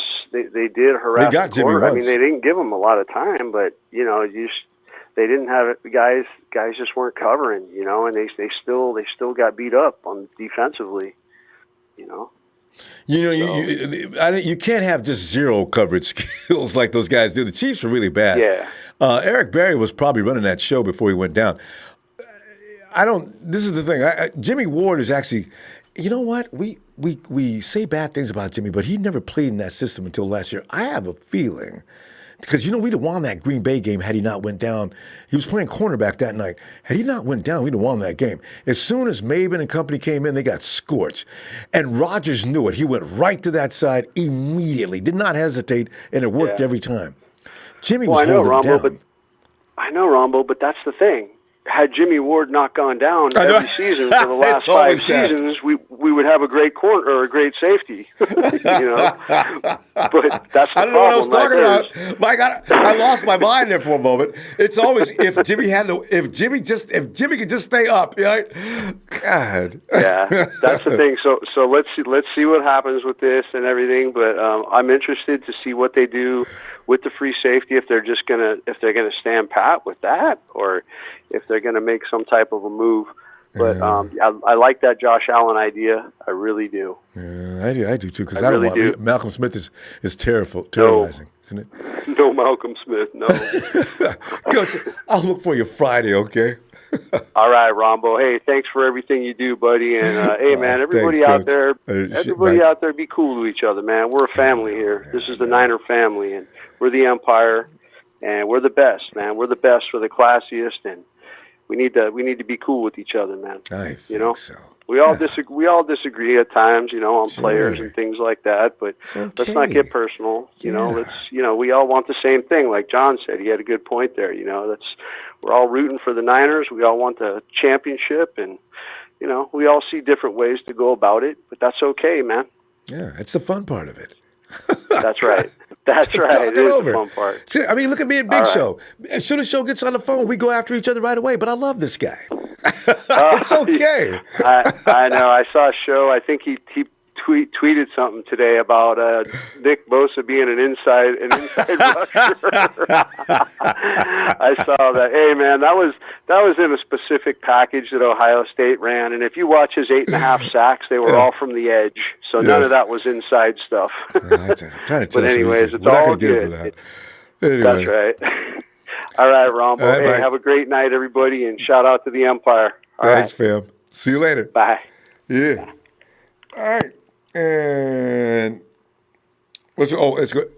Hey, it's Daniel again. He says, Coach Tim meant build that defensive wall. You guys. Daniel, don't make me read. Oh, my God, don't make me read that, Daniel. Come on, guys. Please. Let's get Coach. See, I keep glancing. I kept calling Mike Coach because I keep saying Coach. All right? I'm sure he's just talking football, guys. Let's not get mad.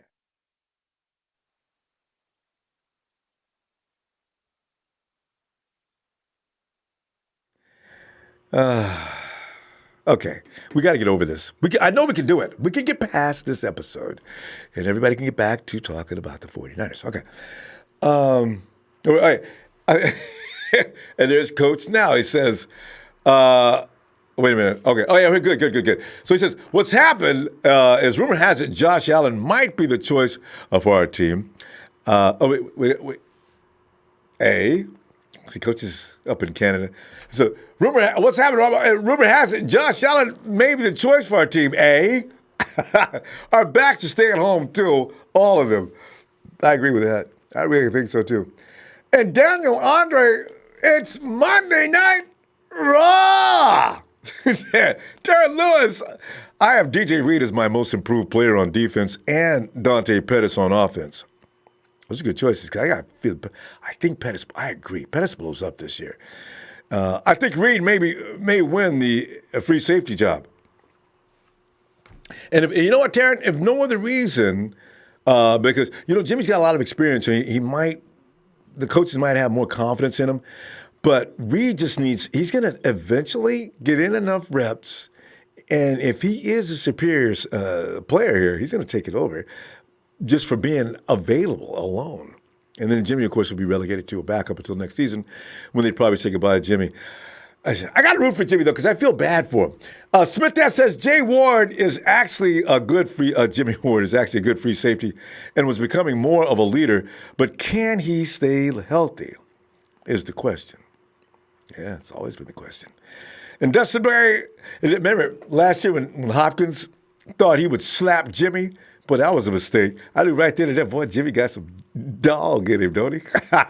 Dustin May says we should pick up Vontaze Burfict. Get rid of Malcolm. Vontaze defines what John Lynch hates. Rick 007 was talking about a little while ago how he wishes the 49ers would moderate or maybe modify their approach on players with difficult personalities. Vontaze is exactly what they don't want. Remember, that got out of hand in Cincinnati. The coach lost complete control of things. I think that's what the 49ers are concerned about.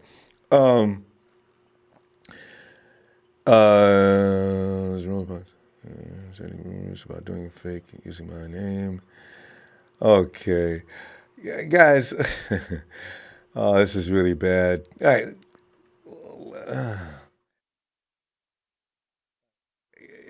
Guys, can we talk football, guys? We'd hate to have to try to police the thing, guys. Okay.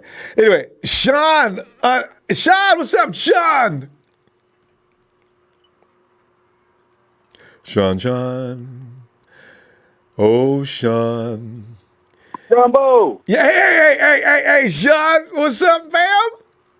What's going on, big dog? Oh, man. We just sit back and look at the roster and wonder who's going to make it. There's some concerns about, do we have to put up with Malcolm Smith?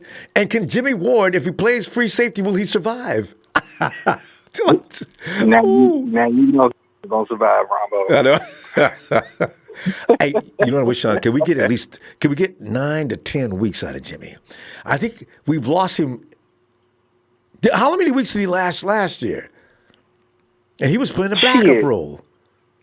A half a week? Yeah, look, man. We're gonna have to get a safety, man. I know. I don't know who they're gonna get. Man, you know, they get.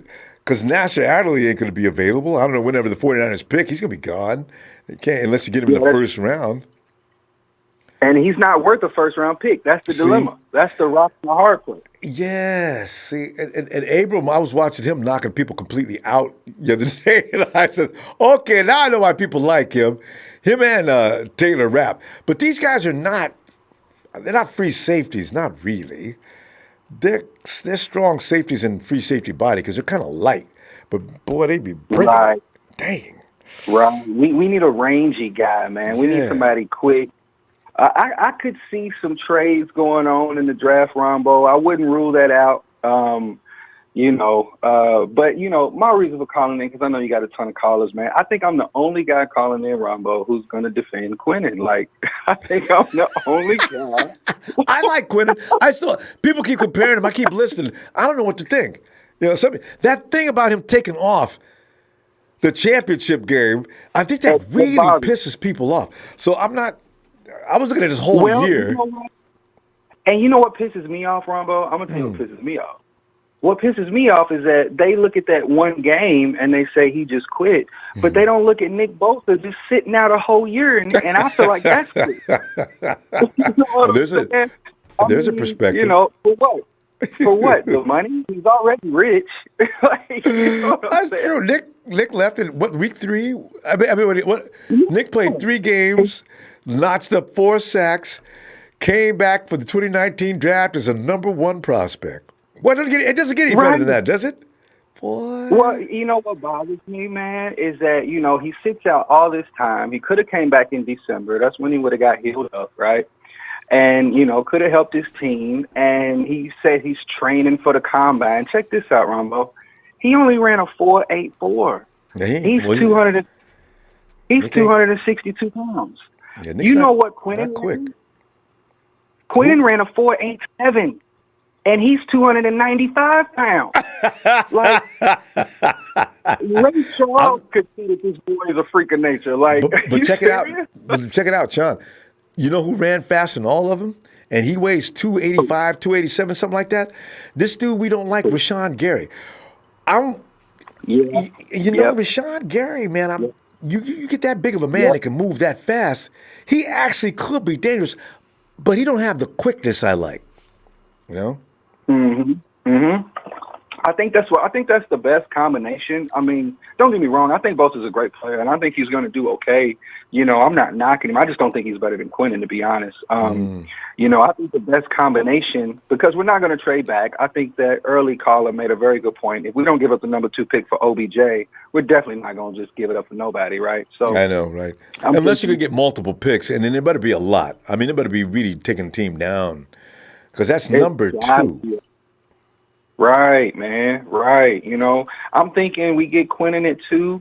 I mean, because, you know, here's the thing about the Bosa lovers, Ronbo. They all call in and they all say, we got D Ford, we got Buckner, we got Bosa, and they just skip over that other DT like it don't exist, right? See, because the thing is, Sean, I'm in that camp. I like Bosa, but you're like, okay, but I understand what you're saying too, though, because you know, you know what though, I've also fantasized about having Quinnen next to Defoe. See, because I'm trying to, like I asked somebody earlier, compare the guys we do have already, compare them to Quinnen. The 49ers are always going to be seeking to get better. Is Quinnen better than any of those guys? And then Sean has that answer, which is? Exactly. like, I mean, he's way better than the DTs we already got, man. Yeah. You know, I think Solomon Thomas might have ran like Solomon Thomas is fast. I think Arik Armstead might have ran like a 5'1", man. You know what I'm saying? And, Eric's just long. Real, and, you know, this guy's just a freak. I would love to see Quinnen next to Buckner, next to D Ford. I think that's just nasty. If we get those 3, I'll put you out there on the big end, Ronbo, if we got them 3. Like, yeah. I'll be directing traffic out there. Hey, right here. Hurry up. Oh, and I get taken out by the offensive lineman, you know. Let me ask you this, Ronbo. Trenches. If you John Lynch and Cal, if we don't get a wide receiver at all in the draft, are you okay with that? Yeah. And you know why I say that is because there's a lot of forgetting how Jimmy G made every wide receiver the 49ers had at the end of 2017. Every wide receiver on the field all of a sudden became a Pro Bowler. Marquise Gould was out there chalking up 100-yard games. Trent Taylor in the same game, 100-yard games. Kendrick Bourne's out there catching passes thrown between a hole that looked like it was about narrower than the football. And then I'm watching Selleck time. I'm saying, you know what? I don't know how serious. And now you add Dante Pettis to this mix, and that boy's the complete freak. I don't know. That's true. And you got and this guy Matthews, Jimmy's going to make a star out of him too, I'm sure. So that's why I'm not really crying hard about the wide receiver position. Not me. I agree. Tight end, I think one. Yeah, we need one. We need because Selleck's too old, man. He did a great job last year. You know what I mean? Great job. He's just getting up there in age. I think he's losing some of that quick. I would love to get somebody young in there who could back up Kittle. But I really think a steep pick that we need, and I think he's going to fall to like the 3rd round, Ronbo. And I think that Michael Jordan guy everybody keeps talking about. We need some depth on it. Man, we need some depth on that old line, Ronbo. I tell you. Like, yeah, man. Yeah. And with a name like Michael Jordan, he's already famous, so he's got to be good. Right. Right. You can let the name go to waste, man. No, see. And when his parents named him, they knew he was going to be a star, right? So, you know, we can see what happens. He might have lost it. Yeah. I was thinking. Hey, I'll let you go. All right, but I just want to confirm your 40 time on Arik, 5'10". Yes, 5'10" on Arik. Bosa ran a 4.84. Quinnen ran a 4.87, and Quinnen weighs 32 more pounds than Bosa. That's what people need to understand. Quinnen is a freak of nature, like he really is. I know that one game he may have quit, and they might be right, Ronbo. I don't know. Like, you know, he may have let his emotions get the best of him. But you know who else did? Kobe, when he decided not to shoot in that one game against Phoenix in the playoffs. And you know what he went on to do later on? He went on to win 2 more championships, damn it. So, you know, we live and we learn, man. It's with the same thing. Remember, Zion could have. You go through these things. Everybody has their moments. And Shaq was on the key talking about, he should have gave me the ball anyway. I'm tired of him. Don't get me started. Hey, tell you what, fam. Sean, I'm going to see you on Friday if you get some chance, huh? I'll be there Friday, Ronbo. Hey, I Good love for you, you. man. Take it easy. Thanks, Love the fam. Niner Empire. Niners! Let's go, baby. Hey. I see you,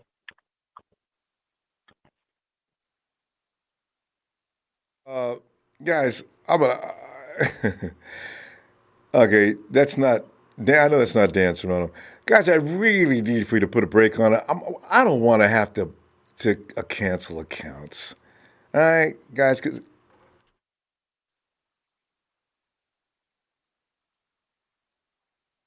All right, guys, I'm getting a lot of heat because I'm not policing. I don't want to police. Guys, please don't be children.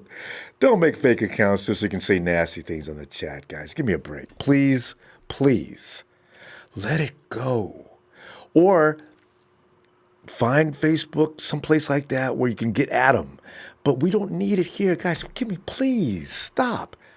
We're going to cancel fake accounts if we see them. Or we're going to block it. Because I want that to stop. Come in, talk football. Make your point. Win the argument.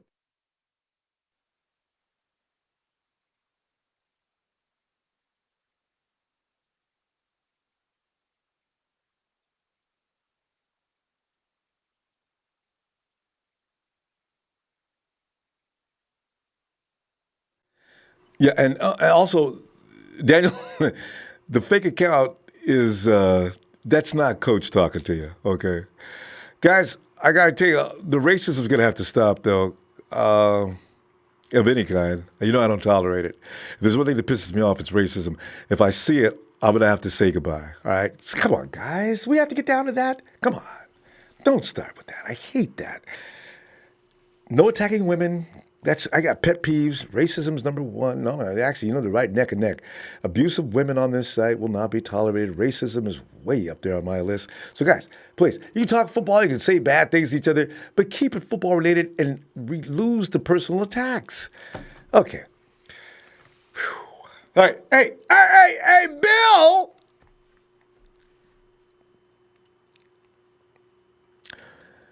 Bill. Hey, what's up, Ronbo? How you doing, my brother? Hey, Bill, man, is sitting back in. Wonder what's next, man, because we already got they projected the roster for 2019 already. And there's some names on there, people saying, oh, no. And then there's some other situations saying, oh, yeah. And then there's that situation people say, well, I might trade down and go ahead and get. And, the thing about making Malcolm Smith sit down, and put somebody over there that can handle that spot is exciting, even if you don't get Bosa. And now you just heard John says, Quentin Williams is getting a bad rep. He might be, actually. Because that game, the national championship game, most people looked at that, and I don't know how you felt about it. Did it look like Quentin Williams quit? I probably would have walked away also, to be honest with you. In all fairness to the young man, I mean, are you really going to break your back for a game that doesn't account for anything? I don't know. But I will say this. I'm looking forward to the new season. I'm so hyped up about it. Really happy. I like the deep forward move. I thought that was phenomenal. Yeah. I don't know about Nick Bosa. I think he would be a good acquisition, but I just feel that Allen would fit better for now. Mm-hmm. And the reason why I say that is because if we need an additional linebacker, he could fit in. He could go into coverage. By the way, with a resume with 17 sacks, it's not really a bad resume. No, not at all. That kind of speaks for itself. Yep. So, I mean, that's phenomenal in itself. Mm-hmm. The only player that I kind of have an issue with is Solomon Two Toes. Wait. Solomon who? Solomon Two Toes. Where did Two Toes come from? Because the boy can't move. It's like he's standing on his toes. He can't move. He can't do nothing. I don't. I don't know. He needs to get his feet planted and do what he got to do. He's like on his tippy toes all the freaking time. I don't know. So that's my only issue. Now, when we had the Cowboy and when we had Alden Smith, all that pressure that was up front, our corners and safeties were fine, even if they were, not elite.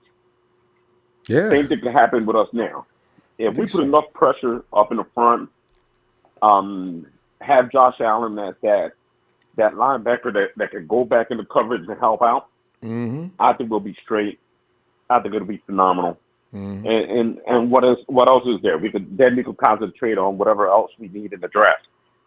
Maybe even trade back into the first round to get something else. I don't know. Hey, I'm not crazy about DK. I just think he's too freaky. DK, DK's top 10 anyway. But Bill, here's the thing. Going by the formula we're talking about now, if indeed you do go ahead and trade down, hopefully, I don't know how many picks you're going to get, use one of them. You know what you have to do? You have to get a third project edge rusher in case, because if Ford goes down, we got a problem. But you could also, I'm talking about that. You could actually bring Allen back up to the front, let him play that position. But Malcolm Smith gets up off the bench and comes in. Oh, my Lord. So you got to go back and get Ferguson, somebody, to keep Malcolm Smith seated. Oh, man. Exactly. So that's what I was thinking. You could do more with Allen than you will with Bosa. He just he fills more positions than just the one. Yeah. He's a bigger asset at this point. I just think he's easier to mold in what you need. Well, we got the number 2 pick. I don't know. I just think he's a better choice. I don't know. But you could be right. You could be right. If they do trade down, I just want to know they're going to get an adequate number of picks. Make sure there's a third rounder in there too, and as I say, keep Malcolm Smith seated. So if something happens to D Ford and you got to move Allen up to the front, and there's a Sam linebacker, because there you go. What's his name? I don't know how good he is in coverage though. Sweat. Is he okay in coverage? Yes. He should be. Yeah. You know what? I think he's okay also. But at that point, that's all we need is okay. But with all the pressure that's coming on, I'm telling you, there's not a quarterback in our division other than Russell Wilson that'll be able to move around quickly enough. Yeah. And I still don't. I don't think Arizona's going to take that Kyler Murray. I think that's bullshit. I think they're gonna trade down. Maybe. Get a lot of attention. But I don't know. Anyway, let me let you go because I know you got a lot of freaking people out there. Love what you do. Love your show. Thanks, Bill. And thank you so much for being you. Thanks, Bill. Appreciate you, fam. My brother, have a good one. Yeah, you too. Have a good night. Yeah. Good night. Bye. Hey, I just thought about something too. You know what? Somebody told me about. What's that dude's name? Winovich? I was watching Winovich last year. That's Clay, the second coming of Clay Matthews, blonde hair and all. The dude plays. I'd take Winovich. You know why? Because like I'm saying right now, if they're going to trade down, if they do get Allen, put him at the Sam. In fact, go ahead and let Malcolm Smith go home now. All right. You go back in the draft and get Winovich in the second round. Depending on how many picks, I got to do a mock draft myself now. I think I'm ready. Usually I wait a few weeks to get ready for that. And Daniel Swallow says, good. Coach Tim, we love you. I ain't got no beef with you. All right, good. Guys, good because we've had somebody resort to a fake account just so they could throw venom. Oh, guys. God. I'm kind of disappointed. Can we get back to 49ers, guys? Come on. Hey! Well, it's a big show. It's a big show on tonight. Well, now that I've come around to your way of I think we're going to have to start. Yeah. I think we're going to have to start calling you Annie Cohen now, Ronbo. Who? Andy? Andy Cohen, you know, the executive producer of Bravo TV, who always gets in the middle of the Real Housewives fights and everything like that on their reunion shows, because that's what this is turning into. I know. But anyways. But anyway, go ahead. You know, I want to address somebody's question about Jerick McKinnon earlier. Like I told you, it's part. I was actually a fan of the signing, believe it or not. I was never on the get rid of him right away because he got injured.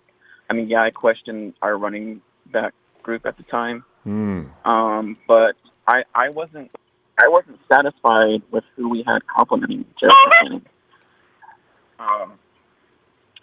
That's the only issue I had with our running back group, is the compliment of who's going to back up Jerick McKinnon, like Kyle Shanahan had in Atlanta with Dante Freeman and Tevin Coleman. You know what I mean? Like, I wanted that combo to pair with Jerick McKinnon, and now that we have Tevin Coleman, I'm stoked about having Tevin Coleman next to Jerick McKinnon. And if they were to ship off a running back for a draft pick or an exchange for a player, I hate to say this, but I know you don't want to hear it either, but I think it's going to be Mckinnon Breida. No, I kind of do too. You're going to make it's unfair to him too. You're going to make him stand on the sidelines. It is, but that's part of the business, though, Ronbo. You got to understand that. You know what I mean? No. That's what I'm saying. You almost have to. You can't make him stand on the sidelines, especially if the Eagles want him. That's an expensive backfield too. You got to think about that. You got to think about that as well. That's almost a $20 million backfield, Ronbo. Yeah. You know what I mean? Like, you can't keep all those guys. That's way too. Plus, you're paying Juice. You know, he's another running back / fullback.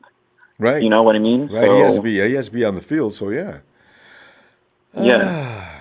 So there's some validity to those rumors about us shipping off a running back to the Eagles, I think. Yeah. Whether we want to believe it or not, you know, because that's expensive. You know, someone's go partial to players. I'd hate to see Matty B go. He was so excited about this year, and all of a sudden we pick up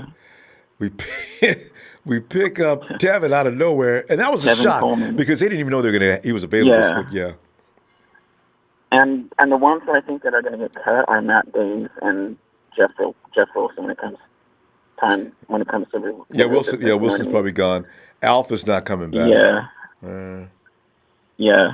And I also want to address the draft tonight because it's almost coming up here, and 90% of the time you hear about the Nick Bosa fanboy club in here, none of them, I don't know if you ever noticed or not, point out the flaws in Nick Bosa, and that's what you're about to do, right? So much, you know what I mean? Yeah. That is, it's ridiculous that they're just saying, "Oh, we got to get Nick Bosa. We got to get Nick Bosa. Nick Bosa's our guy. Nick Bosa has a strong work ethic. No matter what, he's a good football player. Nick Bosa is a good motor. Yes. I know he's a good football player, but if you don't point out the flaws in him, that turns a lot of people off. Yeah, but there's flaws.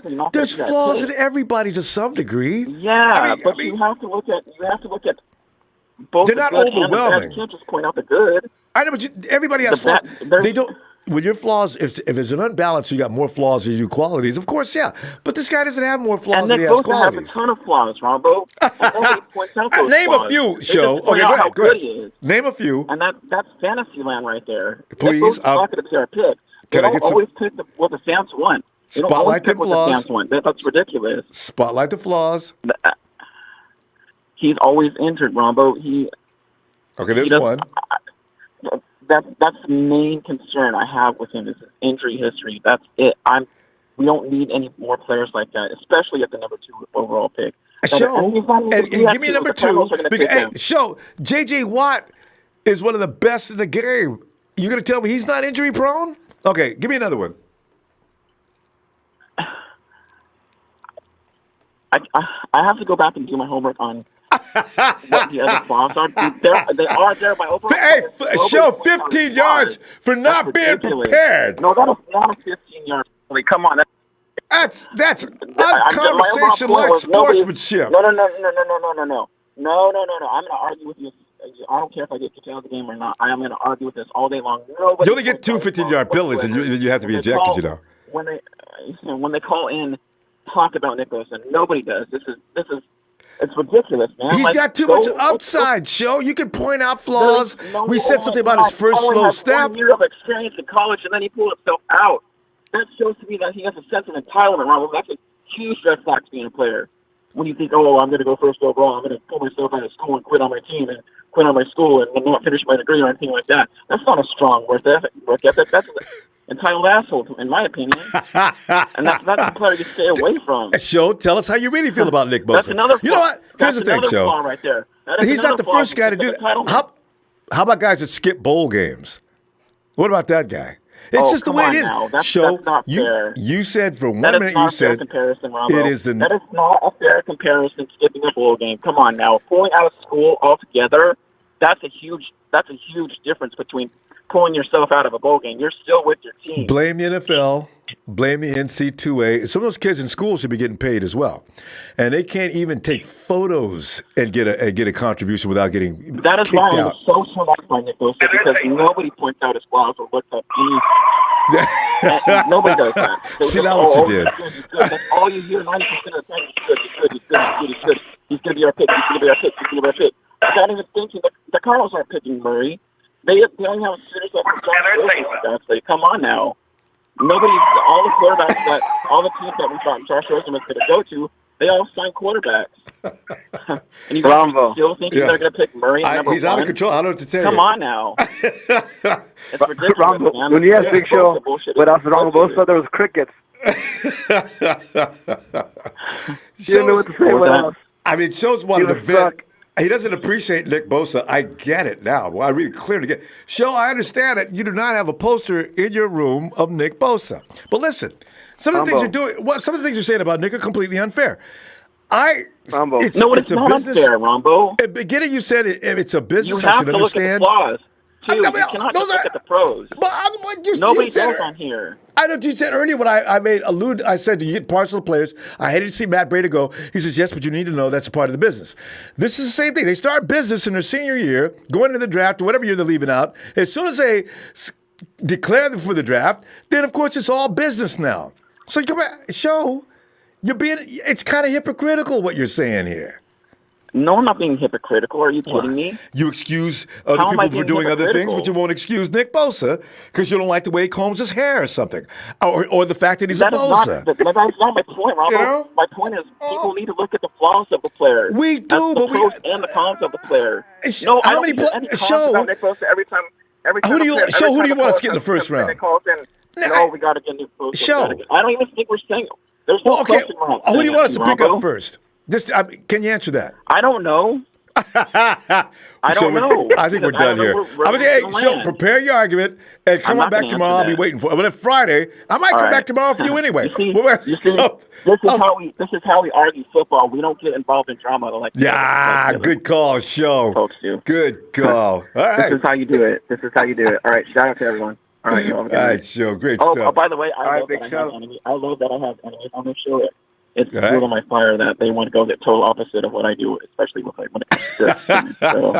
Dave, that was for you. That's it. All right, Show. I'll see you Friday. All right. Y'all have a good night. You too. And this Jorge says, AA says, yo, Chloe and myself are sending the entire empire the biggest 49er from above. Yeah, 49er love from above. I like that. All right. And Chris Schultz speaks. He says, don't let Big Show steal my boy Winovich, who I mentioned as a sleeper for 3 months. Winovich is a high-motor, try-hard guy with just enough talent to be a solid starter in the NFL. You know, Chris, I can tell you I like Winovich. I mean, I was watching Winovich. Winovich is one of those guys that if there's a buzzsaw rolling between him and a takedown, Winovich will take on the saw, man. This guy, I like guys with that kind of mentality, man. That guy's crazy. I love it. I get him, and Winovich he may not mind playing on special teams, but if the need arises, he can come out and you can plug him right in. I like Winovich. And Sal, you hit it right on the nose, man. Winovich is a Marsh replacement. Yeah. Gino Anderson says we're going too deep at every position. That's how you compete at a high level. Trust management. Good call, Gino. Good. You know, that's exactly what they're doing. We don't want no weaklings. If we call your number and you come into the game and all of a sudden we got to, oh man, here's the game over. I don't want to be. We used to say that with Trent Baalke's picks all the time. Mass Drawa says, hey, what's up, fam? Mas. Niner, what up, Ronbo and my Niners, fam? Niner, what's up, fam? Daniel, SF49 is 5249. I can't do my own menu. You know, it's just too shameless. I may do it later, though. I can't call my own name like that. It's But thanks, Daniel. Hey, Curtis, come on in here, man. Hey, Ronbo, how you doing? How you doing? Curtis just leaning back, man, and waiting for these days to go by so we can hurry up, get to the draft and find out if I can tell Big Show. Big Show! Because, you know, that night, I always overreact to whomever they pick in the first round. Last year, McGlinchey had me quiet. I couldn't even talk, so I didn't react. So this year, I figured I'd get to cut loose. So you know what? This is that time period of extreme excitement. We got our free agents in. Things are starting to take shape. Curtis, how do you liking what's going on so far? What's going on, man? Yeah. I think, you know, for the most part, I think we have a pretty good squad. You know, I think the main thing is we just need to stay healthy. You know, because we lost like half our starters last year. So, you know, as long as we can stay healthy and get some chemistry with the new guys coming in, and you know, get Jimmy G going. Yeah. You know, I think we should be good. But yeah, to be honest, I don't think they would trade any running backs though.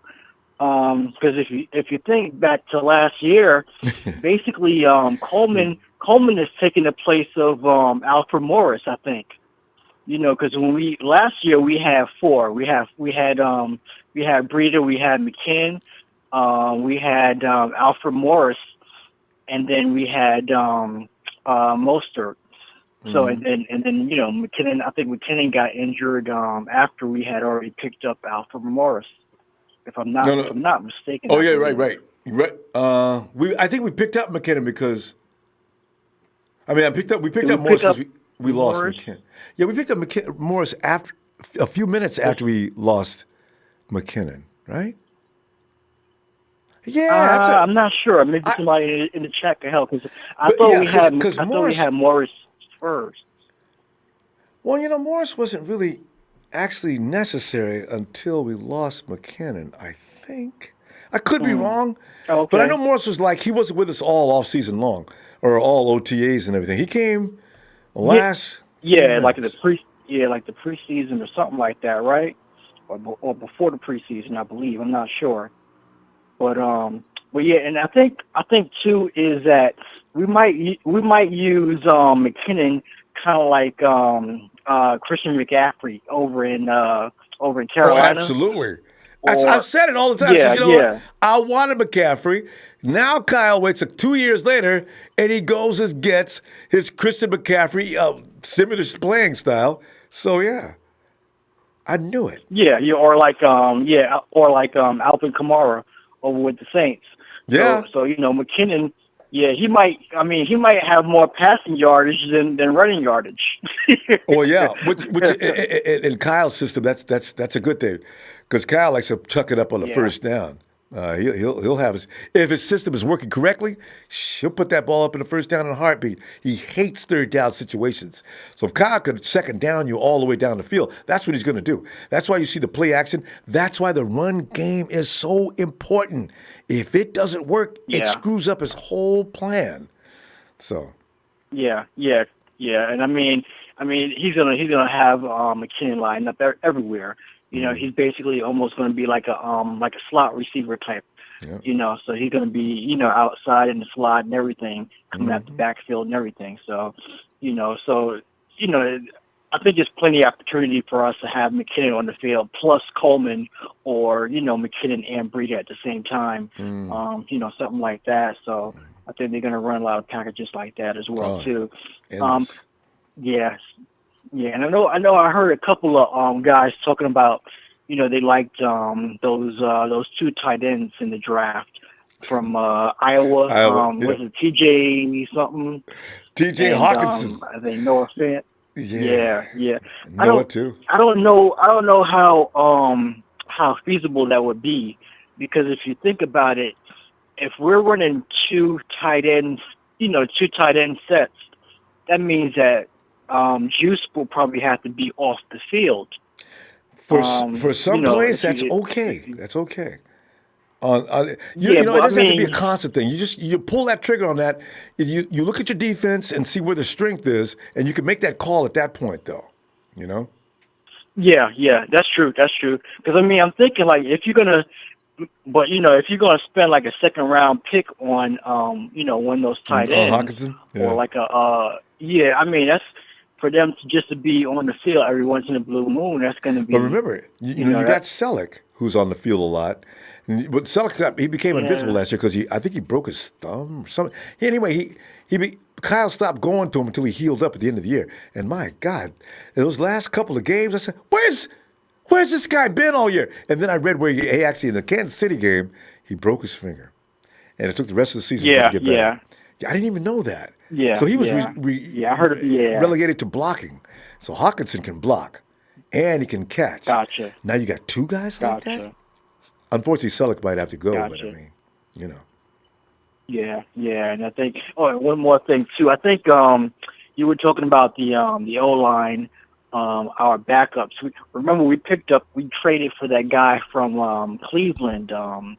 Was it Shane? Oh yeah, the one who got hurt. Sean Coleman or something like that. Yeah. I think he was on.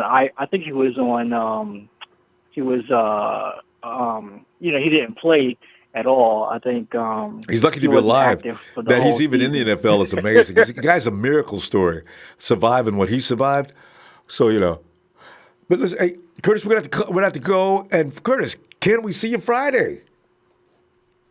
Yeah, I'll try to come out there. I'll try to call in and everything. So cool. Yeah, no problem. All right, fam. I'll be looking for you then. All right. Appreciate it. Have a good one. Thanks, Curtis. See you later. All right. And that's Daniel. And big homie in there. A big homie in there. He says, hit those likes. Hey, thanks, big homie. Oh, God. And we did these. Did we do Geno Anderson? Yeah, stop right under Geno Anderson there. Did we go down there? Yeah, we did that. And Perry Howard, we did Jerry. It says Jeremy Renner is a 49er fan, the guy who plays Hawkeyes. Oh, yeah, right? He made it a big point a couple of years ago, didn't he? Yeah, I remember that. Mike DeCoit says, Ronbo, Frank Gore says he's coming back to 49ers and retire. Now, that's what I call 49er faithful, baby. Shout out, Big Frankie. Hey, JT.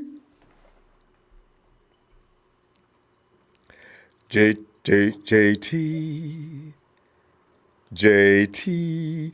Hello? JT. Come on in, man. Hey, what's up, Ronbo? Oh, man, you know what? We're just looking at the roster. You know what? It was funny because Matt Maiocco put out the projected starting roster, right? Laying out the depth and everything. I hadn't thought about it. And then I looked down the page. I'm saying, yeah, that's probably, you keep going, yeah, that's probably true, huh? And there's going to be some competition in there. Kowalski T is going to have to deal with Marcel Harris. And Kello's got to deal with Jason Verrett. Jimmy Ward, I guess Jimmy's got to deal with. It looks like they're going to give Jimmy the job unless Nathan or Adrian Colbert and DJ Reed are going to challenge. It's a whole lot of little challenges, and Solomon T and Arik Armstead are going to do battle. Hey, you know what, JT? Who's going to win these battles? That's the thing. It's going to be an interesting camp. It's going to be an interesting camp this season. Yes, that's all I got to say about that. But, all right, well, hold on. I'll dip into that. That's a good thought. Where do you want me to start at? So, hey, start with the running backs, too. Because we got 4 running backs, and all of them got talent. Oh, Matty B could have led the league in rushing last year had he been able to stay on the field and not get hurt. And that's with the situation we had, he would have been good. And then you got Jerick McKinnon, who I'm not seeing anything from yet, and you know Kyle is not about to get rid of him until he does see what he got. He already knows what he has in Tevin Coleman. So you got, for sure, it looks like on the depth chart, they got Coleman and McKinnon as the starters, and Mostert will be the reserve. Why? Because he's already on special teams. He's already dressed out and on the field. So that leaves my boy Matty B potentially in the cold until Kyle sees if he has the right combo on the field. That could take 2 or 3 weeks. I don't think so. I think. What do you think? I think we're going to see a combination of a 1-2-3 punch. Just to keep our running backs fresh. I think. If nothing else, yes. After what we went through last year with the running back corps. That's why they want to keep Matty B safe. Somebody's got to stay safe. Because I mean, come on, think about it. He would have surpassed 1,000 yards last year if he didn't have those nagging injuries. Easily.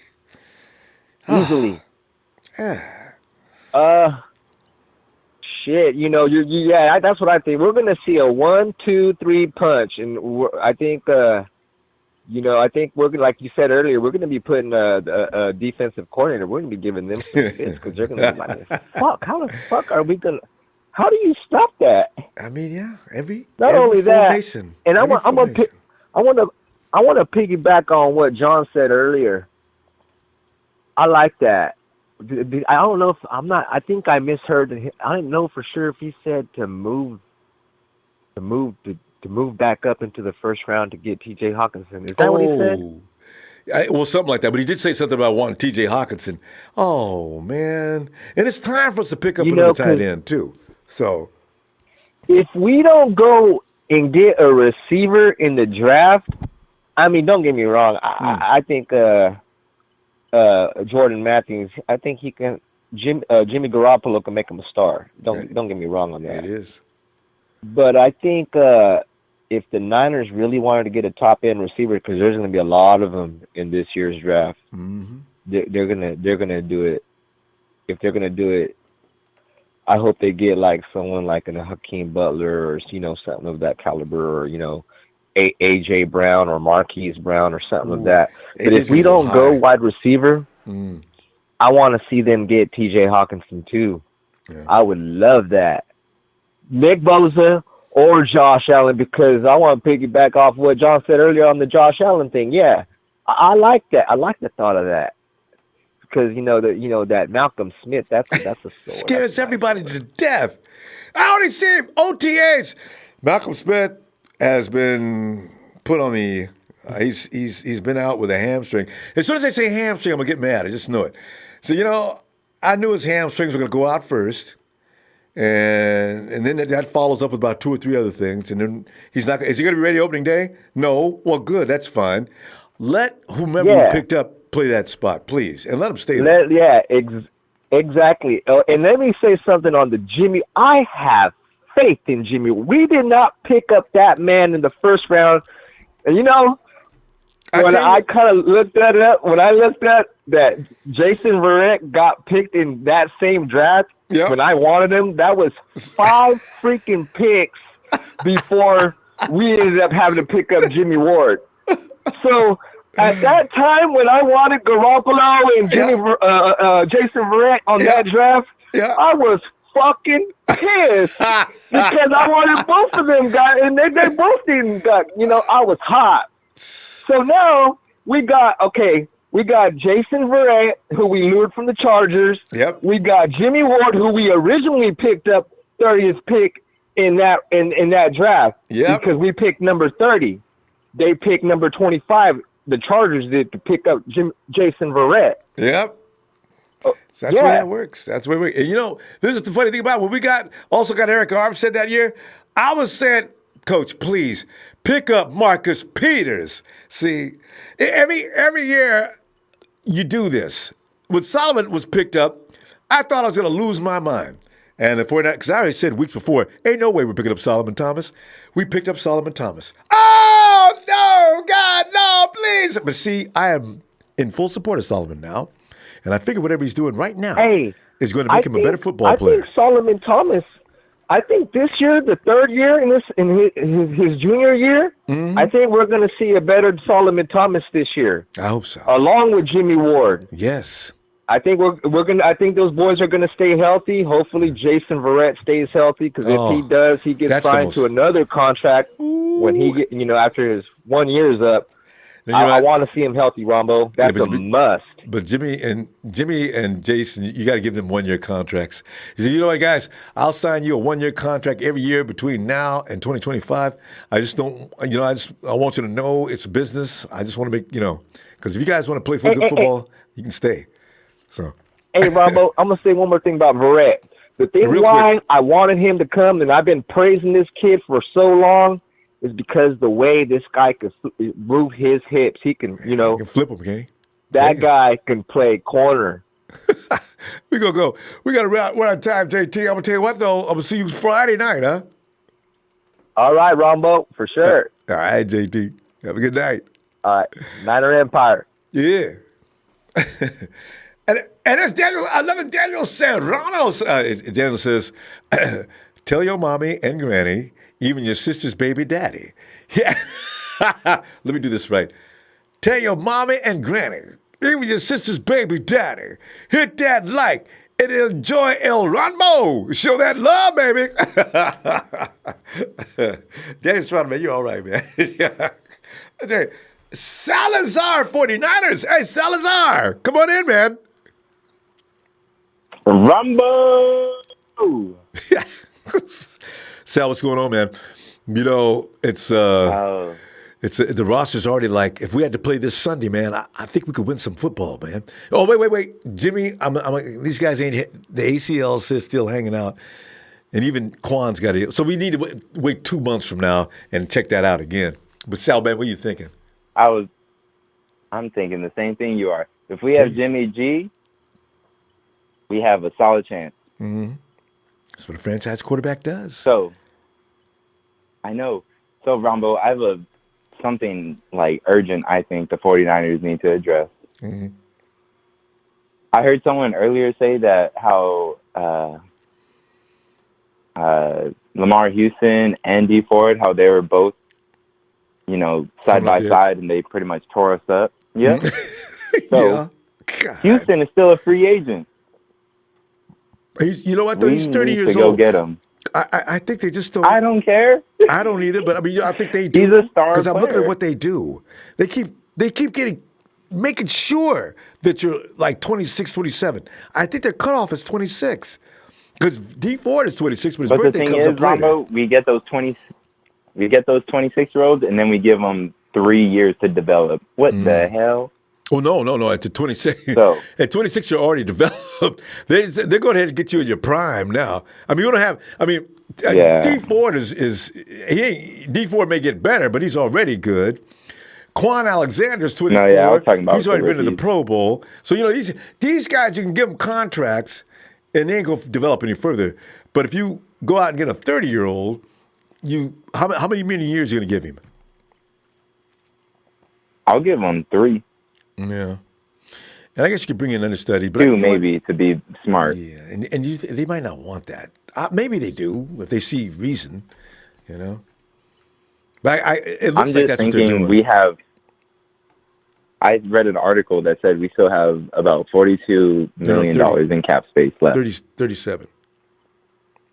37, okay. I think that's enough to get. Like I said, I want Houston. Maybe people disagree. That's all right. I'm not going to start complaining about it like some other people and go at it and take shots. As long as it's just arguing, that's fine. But go ahead. I know. But how about, do you like Randall Cobb? Do you think he's a good fit for our system? We got too many Randall Cobbs. He'd be a redundant kind of. I mean, when you look at Trent, Richie, who else reminds you of Randall out there? I think You know, these guys are all quick. Well, you know what? Randall Cobb's a slot guy, isn't he? So I guess, I don't know. I liked him. I said something about him a couple of months ago. I said, Randall Cobb is available, guys. So, I was right. Yeah. I was wrong about he's 27, D4. It could be Aaron Rodgers making him look like, something he's really not. See, but you know what? If that's the case, Jimmy G makes receivers look awfully good too, though. So he'd probably be fine. And so I just heard you already are willing to get, salary time out the door. Yeah. He'll be 28. I'm thinking, what about Jared Cook? Jared Cook. See, I mentioned Jared Cook when I first tried to get released. You know what? Jared Cook's available. Jared's 31. I don't know if the 49ers would be interested or not. They had to have noticed he's right across the bridge. Mm-hmm. Yeah. Who knows? Who knows? Antonio Gates is with a walker out there freaking shaking people out their boots. Every now and then he forgets forever. to leave his wheelchair on the side, like I'm rolled out on the field. You're right. God. Hey. God. Hey, Antonio Gates didn't even need team parking. He had the handicap. He was up there in front anyway. And look at every game you ever watch the Chargers, Antonio makes one key play. Last year, even now, Antonio's doing that. It cracks me up. God. It cracks me up when he does it. Remember he did it to us? And he's smacking on Antonio Gates. He comes out of retirement and he puts them little boys in their place. And with no problem. Remember that game against us? We was doing a number on the Chargers. I thought we was going to win. I ain't lying. I mean, Sal, I thought, this game, I said, there's no way in the world we're going to win. They got Derwin James. They got this. They got that. We're winning. And here comes Antonio Gates, pulls down a pass out of nowhere. Oh, no. No. But you guys can't even stay with Antonio. Oh, man. The AG hit 6 strikes again, With man. his walker, he puts people... Yeah. He breaks them ankles. Boy, him and Delaney Walker, man. So that's what I'm saying. Maybe age, maybe we shouldn't think 30 is really the cutoff. No. Ronbo. The thing is, the team's not to the point yet. I think what they're looking at is this team needs to get up to a certain point, and then those kind of veterans like that, you can bring them in. But right now, you're still forming this nucleus. You're still trying to get to a place where you can just plug and play people like Belichick, actually like the Green Bay Packers are doing until recently. There's certain teams that are so solid that you can go out and get. What was Michael Bennett's brother's name when he went over and joined the Patriots? And I said, you go. What's Bennett? I forget. Anyway, you guys going to add Bennett to that team with Gronk on the other side? Oh, man. Why do people give the Patriots something they can win with every year? So, and that's what I'm thinking. Yeah. 2 tight ends, it's like, the old Hernandez. See? And man. The Patriots situation, that they had. And Gronk wasn't so old yet either. So that was a killer combo. Did I say a killer combo? Imagine. No, I didn't. Oh. Listen. Woo! Sal, man. Hey, Sal, let me see you Friday, man. If you get some time, huh? We gotta check out. Of course, Look for Ronbo. you. Thank you for showing me some love and showing everyone some love. All the by time, always anytime. Giving us great content. Thanks, Phil. Look, I'll see you later. Hey, was it not Monday Night Raw earlier? I thought we were going to get SmackDown too. Who knows? I know. SmackDown is on Tuesday nights. We do come in on Tuesday. If something crazy happens tomorrow, I'll tell you what, SmackDown will roll. Because, when the 49ers do something crazy, I love to come on and see what you guys are thinking. Cool, man. Who knows? Anything can happen at any time. And it does, too. Because if I wake up tomorrow and they say, the 49ers have made a move and Matt Breida's been traded to the Eagles, no, I get greedy like that, So I say, so we'll see. But don't wake up too early if it's Rappaport reporting it. I know, because Ian, man, he made a mistake here a couple of weeks ago, so you can't trust him anymore. I used to He's be talking out the side of his neck now. I know. All right, Sal. See you Friday otherwise. Night, fam. Right. Yes, of course, Ronbo. You have a good night. Shout out, Thanks, fam. The Empire, everybody.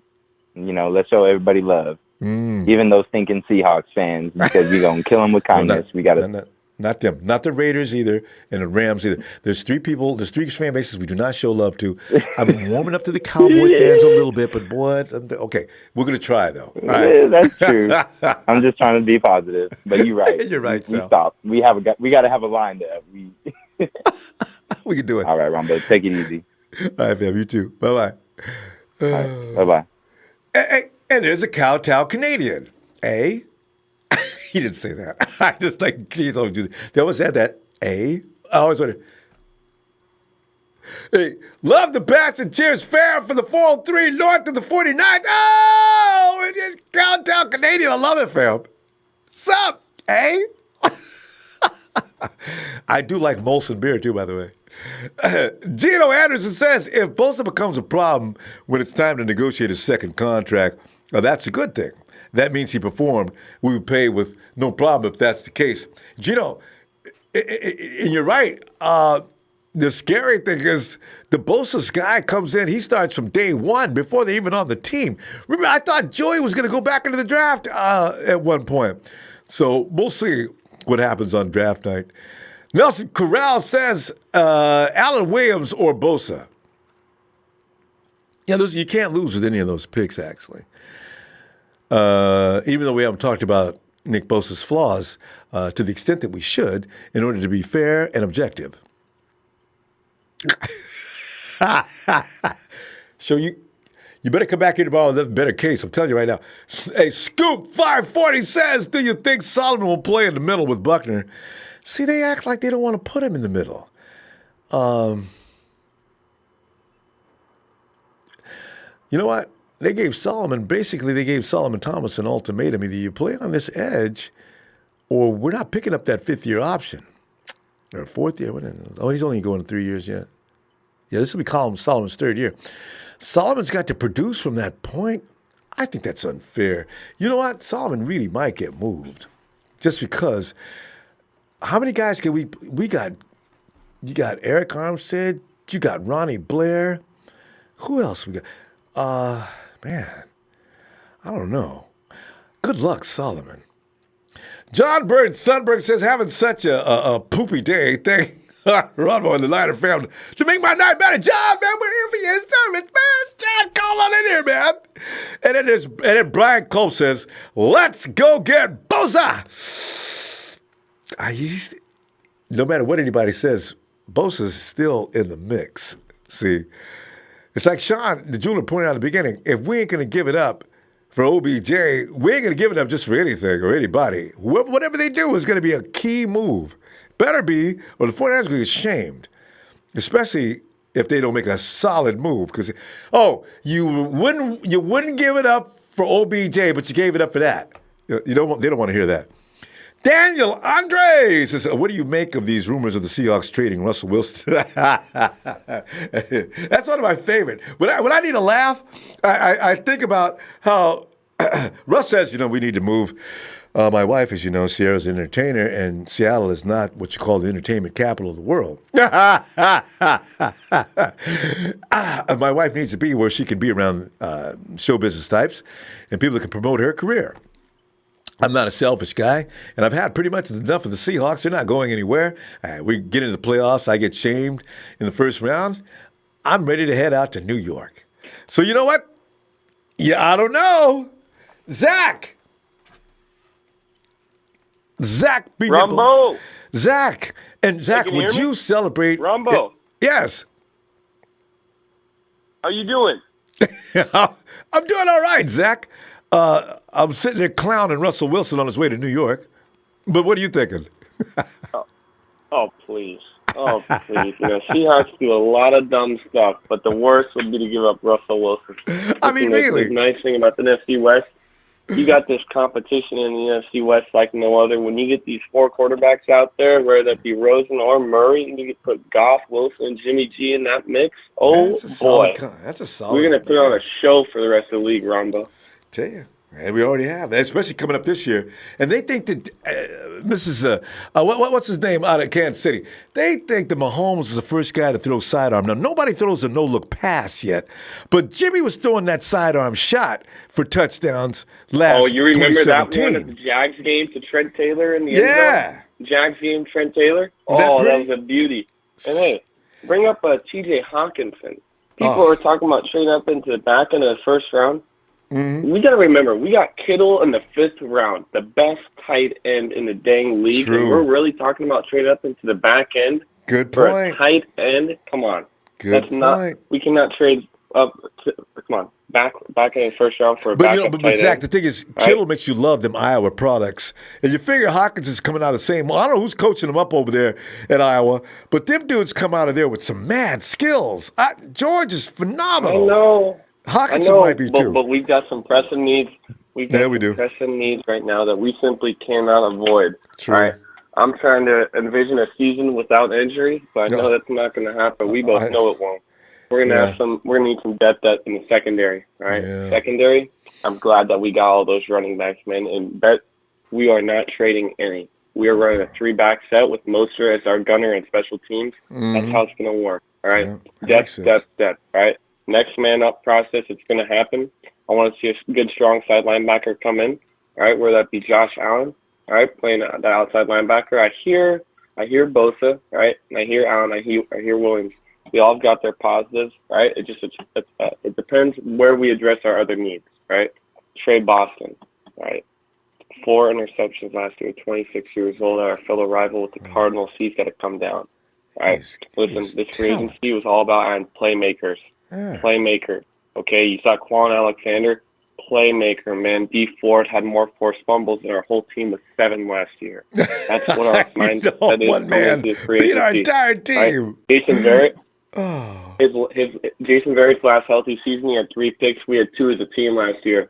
Playmakers, it's a damn process right here, Ronbo. Trey Boston, go get him, man. We're going to have a dreaded secondary. Oh, man, Sherm with the dreads. Trey Boston with the dreads, baby. Jason Verrett with the dreads. It's going to be freaking sick, all right? What I don't understand is why they won't even talk to him. I mean, people don't even talk to Trey Boston. He's still out there looking for a job. I mean, Zach, what week are we in? Free agency's over. What is about him? Dude. People don't like to sign safeties for some reason, all right? Not until the very start of training camp, all right? They're not as coveted. Quentin Dix just went for $3.5 million to the Bears. Can you believe that? And last I checked, the Bears got a really good safety. What's that guy's name? Isn't his name Abram too? Eddie Jackson. Oh, okay. Man. Safety. Well, Amos went to the Packers. Amos. Oh, that's what I'm thinking about. Amos left. That's right. But he went to the couldn't Packers. Pay him. So. Yeah. So that's why. The most overpaid free agent. Yeah. Can you believe Cameron Wake, a 37-year-old, just got a 3-year, $23 million deal with the Titans? Yeah. Bro, you're like 37. Imagine making $23 million over the next 3 years, man. You know, the Titans are they're not a brilliant organization. Some of the things they do, I don't know. Remember that? What's that running back's name out of Dallas? Young. Huh? I'm saying I'm just glad we went young with this free agency. You know? Yeah, I kind of like that idea, and they really stuck to policy on that. We got to build through the draft and also young free agency.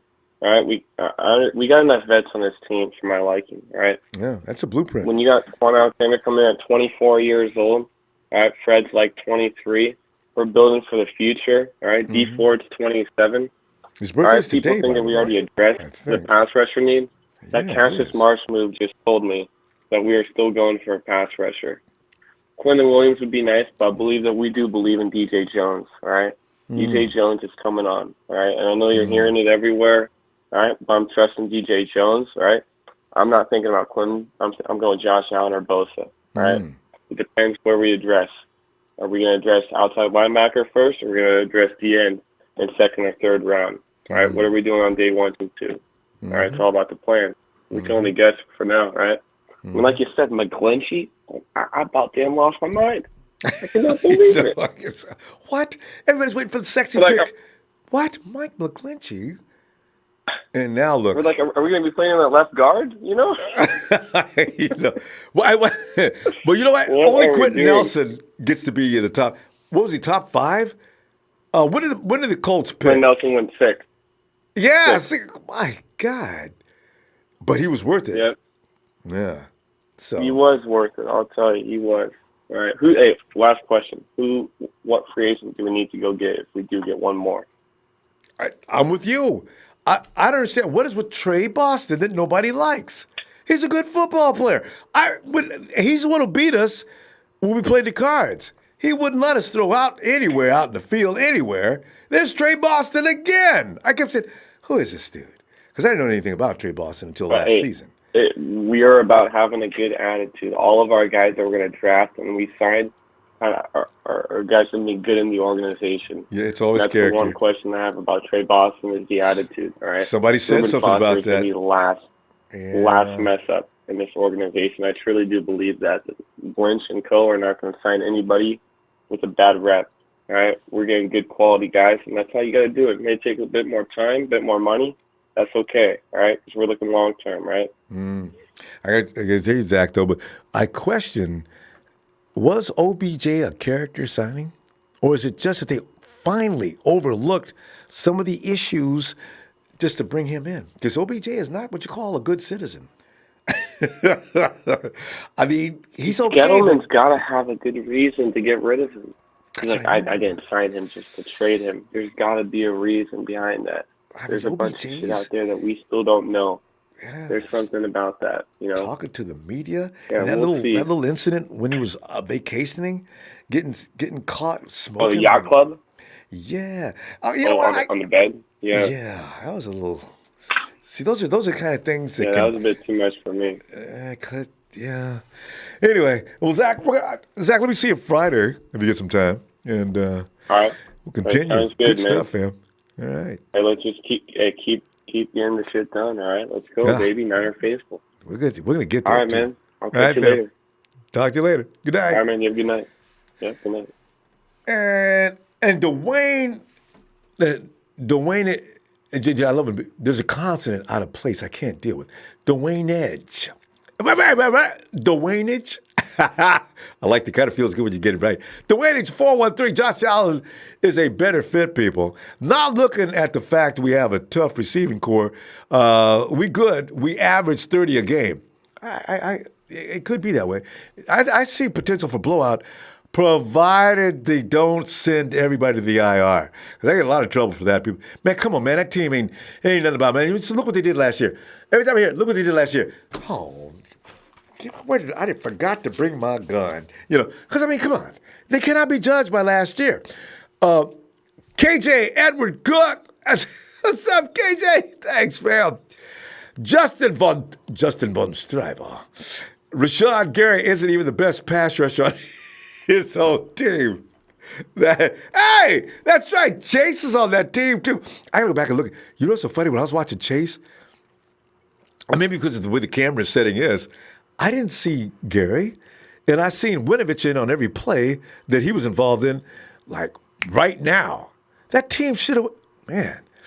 Speed Gill says Trey Boston would grab Solomon Thomas by his thong and throw him off the field. I shouldn't have read that. Does he wear thongs? Eloy Rivera says, hope we get Allen. Don't know why he looks hungry.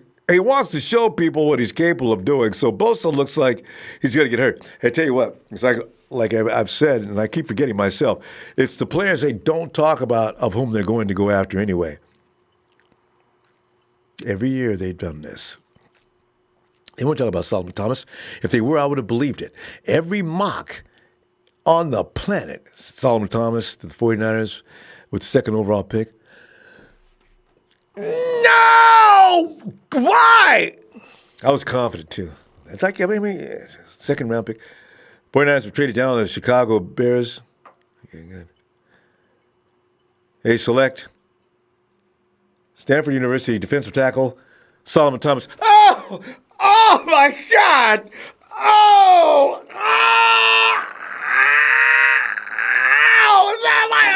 Solomon Thomas! Are you kidding me? Bleep. I have learned to control my emotions, though. Since then, I've become a Solomon Thomas fan, and I'm still rooting for him. Solomon, You'll be fine this year. Just keep focused, keep working on it, keep grinding. I know you're kind of a guy that's not going to let yourself get whipped. Now, come on. 614, you're in Columbus, Ohio. Columbus, come on in. I'm bad. I'm better than best. I'm bad. Hey, that's can't be Big Show. Hulkamaniac. What's up, Ronbo? Who is this? It's the Golden Buckeye. We've not heard from you in such a long time. I said it on Ohio. Oh, It's got to man. be either you or Hulk, but it's the Golden Buckeye. Hey, what's going on, fam? Yeah, it's been. Lots happened since we last It's been a talked. hell of a year. It's been about a year. I've been very, very busy. Yeah, I've things been have listening. changed. I've been listening at work. Okay. And the thing I keep hearing about Nick Bosa. Yes. If anybody know Nick Bosa, it'd be from a Buckeye fan that lives in Columbus, Ohio. Mm-hmm. Now, what do you feel? 'Cause I there's say Bosa. Another person in Ohio does not appreciate Nick, but how do you feel about him, Buckeye? I watched him for almost 3 years. Okay, he got hurt in high school. The next year, Ronbo, I think he had 17 tackles, 15 solo, about 5 sacks. You know, and before he got hurt this year, it was a freak accident. You know, it was a freak accident. But he had in 2.5 games, 11 tackles, 15 tackles, 11 solo, 4 sacks, 1 forced fumble that led to the touchdown. Yeah. I'm telling you, like, put him and D Ford, Thomas and Buckner in the middle. There's all and kinds we of got packages. our linebackers. Yeah. Exactly. Yeah. And I seen something, I forgot where it was, but they're talking about going to the secondary heavy in the draft. I think we got 7, 8 picks. Don't be surprised. There's 5 of them. No, we only got 6. See, that's the thing. 6, okay. Yeah. Don't be surprised if most of our picks is in the secondary. I think so. We need an offensive lineman or two, though. We can probably get that in the And third they didn't round. get that in free agency. I I think thought we- they would. So, but there were no free agent offensive linemen available this time. I didn't hear Nah, about nah, anybody getting nah. offensive linemen. Nope. I mean, our offensive line last year, they held up, though. They very held up. I just want to have Just some back. I just want to have some depth. back up the depth. Yeah, depth. because I'm like you. I'm happy with the progress they made, and they played together a year, which is very important. But they need some depth. Joshua Garnett looked good when he came in. Give me one more guard. I'm worried about the tackle position. We got a couple of guys that can't play tackle, but we don't have anybody to back up Joe or We can find that in the draft. Yeah, that's what I mean. No, and I think it was I forgot, somebody mentioned Michael Jordan. Yeah. There's him, but he's probably going to get grabbed up pretty quick. No, I think he'd be the 3rd round. Because, see, he played for the Buckeyes, too. And he actually went from, I think, left tackle to center this past year. He's got that kind of And versatility. Ronbo, Yeah. I don't. He's not really good at center, but put him in the left tackle because he came out of high school from college. He was, I think, the top 20, 25 prospect in the nation. Yeah. One of the best tackles. All right. Yeah. So there's I mean, there's put a him prospect beside to look Joe. into then. Yeah, just watching film. Not this year. I mean, just watching while he's playing on the line, not no center. I mean, if you watch the center, he's still that snapping man, but he's a good blocker. Yeah, And I just want somebody to be able to come in and let's talk actually about this. serviceable. Because having Mike McGlinchey, like remember the Minnesota Viking game last year?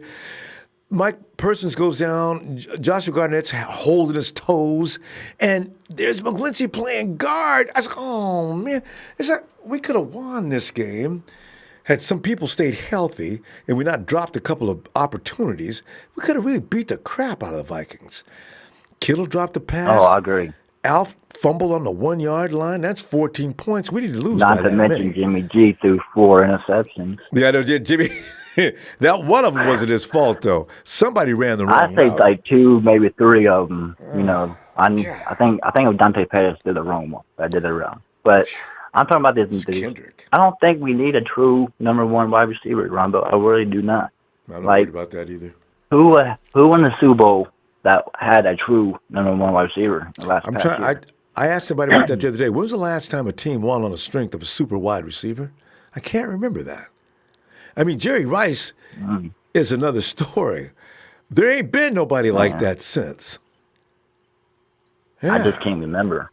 T.O.'s Randy Moss when he played New England, but they didn't win. They didn't win? They got beat by Eli. Yeah. I just can't think about the number one wide receiver. I'm cool with the offense. Maybe get, like you said, get another offensive lineman. But if you want a wide receiver that has speed, look at my boy Paris Campbell. I know, right? He's the sleeper in this draft, by the way. That boy is fly. Yeah. And, Ronbo, I love you, man, but you're talking about players that played up north. For that's defense? Like I think yeah, but I ain't gonna lie, man. That Rashad Gary. If we trade back, in the draft, I will see about Rashad Gary because he was a top prospect. Well, I've seen him and everything, and there's just sexier picks to me. If we traded down, that big monster coming off that edge, weighing 287 pounds, I think that's what they said he comes in at, moving at the speed he does. Right. I understand how offensive linemen would be terrified, even Quentin Nelson. I just like speed coming off the edge. He's fast. Just look at what Denver did look what Denver did to Carolina when they had those edge rushers. Right. Cam Newton did not have no time. And that's what I want in our defense. That's what I'm defense. talking about. Yes. And you know what? The Panthers were the perfectly balanced team that year. They were vicious on offense and they were vicious on defense. But the team with the most superior defense won that game. They beat Cam's butt. Remember they were talking about Cam left the game with concussions and everything? Some of the hits were illegal, though. The refs just... Oh, I know. Wow, they let it go. I thought Cam was going to get killed. Man. You think our offense might be one of the fastest? Probably up there. Well, I can't say Kansas City because they're having trouble. Kareem Hunt. Tyrese, he's going to be suspended. Oh, yeah. Yeah, we don't know. Our offense is definitely... Our offense got speed. Wide receivers is ridiculous. And I know what I'm saying. Running backs are ridiculous. George Kittle runs like a wide receiver and faster than most of them. And then you got Marquise on the other side. And you know what? People don't know. Dante Pettis has got speed. We don't have any slow guys, except for Selleck. No, but that's okay. Selleck knows how to sneak around. So. Well, his time's about to be running out. Yeah, I know. But I love him though. Yeah, I know, because he's always sneaking around, getting open though. Because everybody else scares everybody else, and Selleck knows how to find them creases. Buckeye, we're gonna go, man. Great to hear from you again too. Let's see. We'll see you Friday. Yeah. If you get any time. Okay, I gotta work, but I will try to sneak in there. Yeah. But give me that holler before I go. Oh, you know it, man. Niners!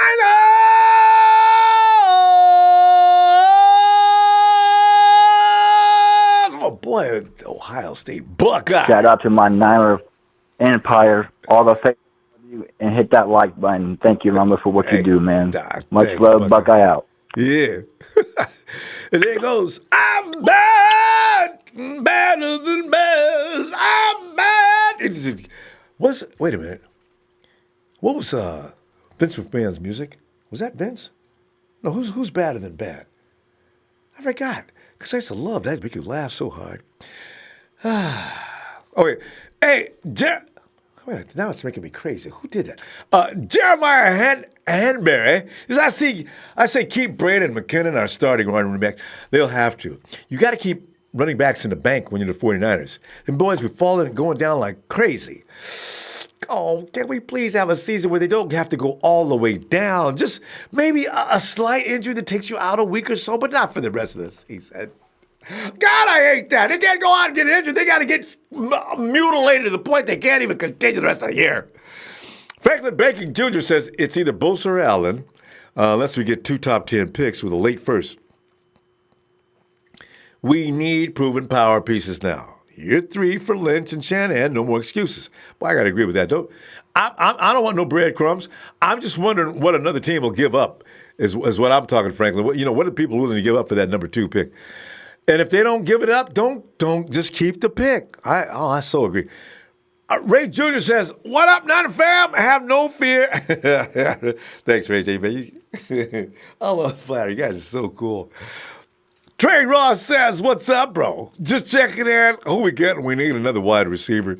We do, Trey, but I don't know that it's just really so frighteningly urgent. But yeah, they can get another one. They just picked up another one, a guy with experience. And remember, as I say, Jimmy G is like the dude with a magic wand out there. Jimmy be going behind the back, sing, bing. The only thing we haven't seen Jimmy do yet, though." And Mahomes has got me jealous that they've got a quarterback in Kansas City that actually.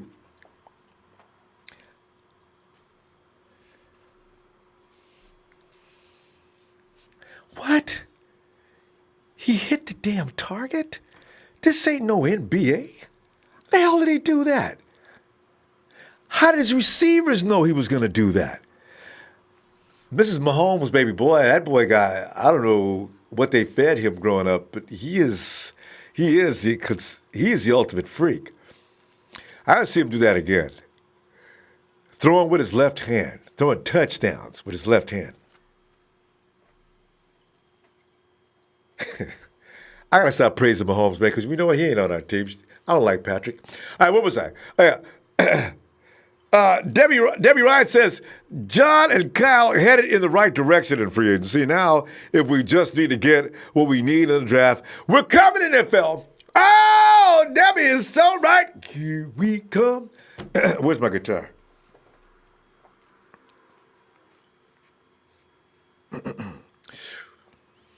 Joe.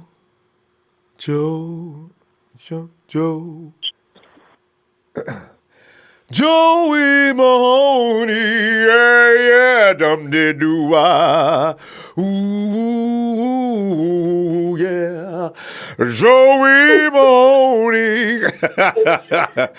Joey, say hello to my little guy, Ronbo. Joey! I always do. Hold on, step back, hold on. Ronbo! My man! With the Niner plan. Talk to me. Joey. It's First off, yo. we give a shout out real quick. Shout out to Sohail Sheik. And we got a new member in our fan club today, Mike Rapina. So hey, welcome. Mike, all right. And I've been wanting to get him in there for a while now, so we're able to do that. Yeah. So, talk some Niner football. Hopefully get in there on some of our calls. Anyways, Rumble, I want to tell you about something that happened last night. Uh-oh. Go ahead. I did some research, and it's just a hypothetical, and it just cracked me up so much. And I thought about it. I said, damn, what if the Niners pick Bosa at 2, and next year, do you know who's a free agent? Who? After next year? No. Joey Bosa. What if we get both Joey Bosa brothers? show them know what the hell to do. I was saying that, baby. Hey, Joey, you know what's funny? Somebody, they were on NFL Good Morning Football. They were saying, okay, name some of your favorite brother combos of all time. And that would have to be one of them. I forgot the combos they named. Hey, what are the twins named in with New England? McCourtney, Tevin. And, the McCourtney twins. And Devin's one, and I can't remember the other one's name. Yeah. And you'd have to figure the Watt brothers.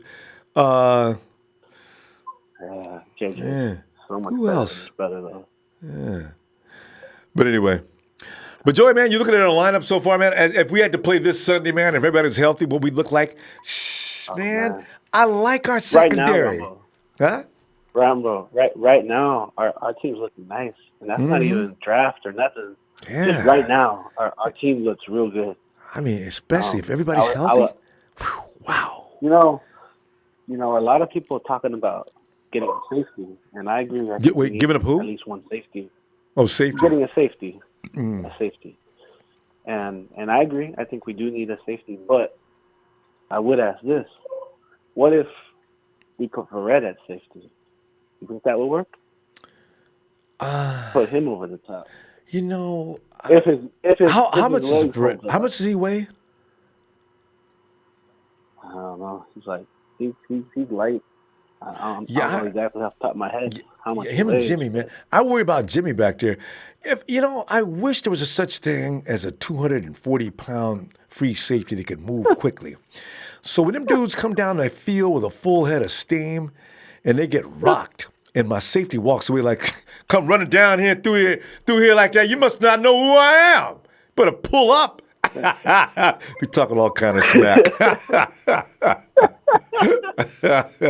As they got to pick that dude up off the field and carry him back to the sideline. Because, safeties are always small because they need to be light and quick and be able to judge where the ball's coming. And that's why they get hurt a lot. So Verrett, I don't know. He's good at that corner spot because he's quick, got the hips that flip like nobody else's. But I don't know about putting him at safety. But he's a good ball hawk, though. It would be nice. Who would you put at the corner spot? Kello? Put him back over there? I put Kello. I'm not through with the Kello yet. I like what he did as a rookie. Another thing that you could do, if Verrett is healthy, is you could put, and it's just a hypothetical, but Kello Witherspoon played really well on Sherman's side as a rookie. When he moved over to the other side, he struggled. Oh. Okay. What if you put a Kello on Sherman's side? Yeah. You put Verrett on the other side. And put Sherman back to safety. Sherman, and he wants to play safety, so put him at safety. And he wants to play safety, like you say, anyway. But Kyle Lynch told him, forget about it. No. You're going to stay right where you are. That's where we want you. Yeah. It's an option. You could do that if you wanted to, but I don't see them doing that. But they could. Well, I just want to. Can Sherman play the opposite side of the field? I mean, I thought I saw Sherman shift sides during the game. He's never in his career shifted sides. He's always stayed on that one side. Although he went to the slot. Remember the Green Bay game? What's that dude who was tearing us up? And Sherman said, all right, let me have him. Who was that? Who was that? Adams? Was it Devontae, right? Yeah, Sherman wanted some Devontae. Yeah. I don't think it was Sherman. I think it was a Kello. No, I know, but whoever it was getting 8 up. And that's when Sherman wanted to go stay with him toward the final few minutes. Sherman got a flag on the play, remember? Not really, but yeah, Sherman went on him and got flagged. And yeah. K1 was trying to guard. I think K1 was in the slot. Anyway, I remember Sherman manned up. K1 got ate up a lot this year, too. A lot of people forget about that, but K1, he had a lot of whoopsies this year too, man. Yeah. Well, I honestly think if Verrett's healthy, I honestly think that he might be our starting slot corner. He can play. Well, they say he can't play slot. So he can't play slot. No, they said he can. They can. He plays slot. Oh, he can. That's what I'm saying. I think if he's healthy, I think he might play slot. Jimmy can't do. We got plenty of slot coverage. We just need somebody on those edges. Joey, I'm gonna see you Friday. All right. Got it, man. Have a great night. You too. Shout out to Night House Fan Club. Shout out to you, Thanks, Ronbo. Joe. Say hi to Ronbo. Yeah. Hey, Ronbo. Talking about you. All right.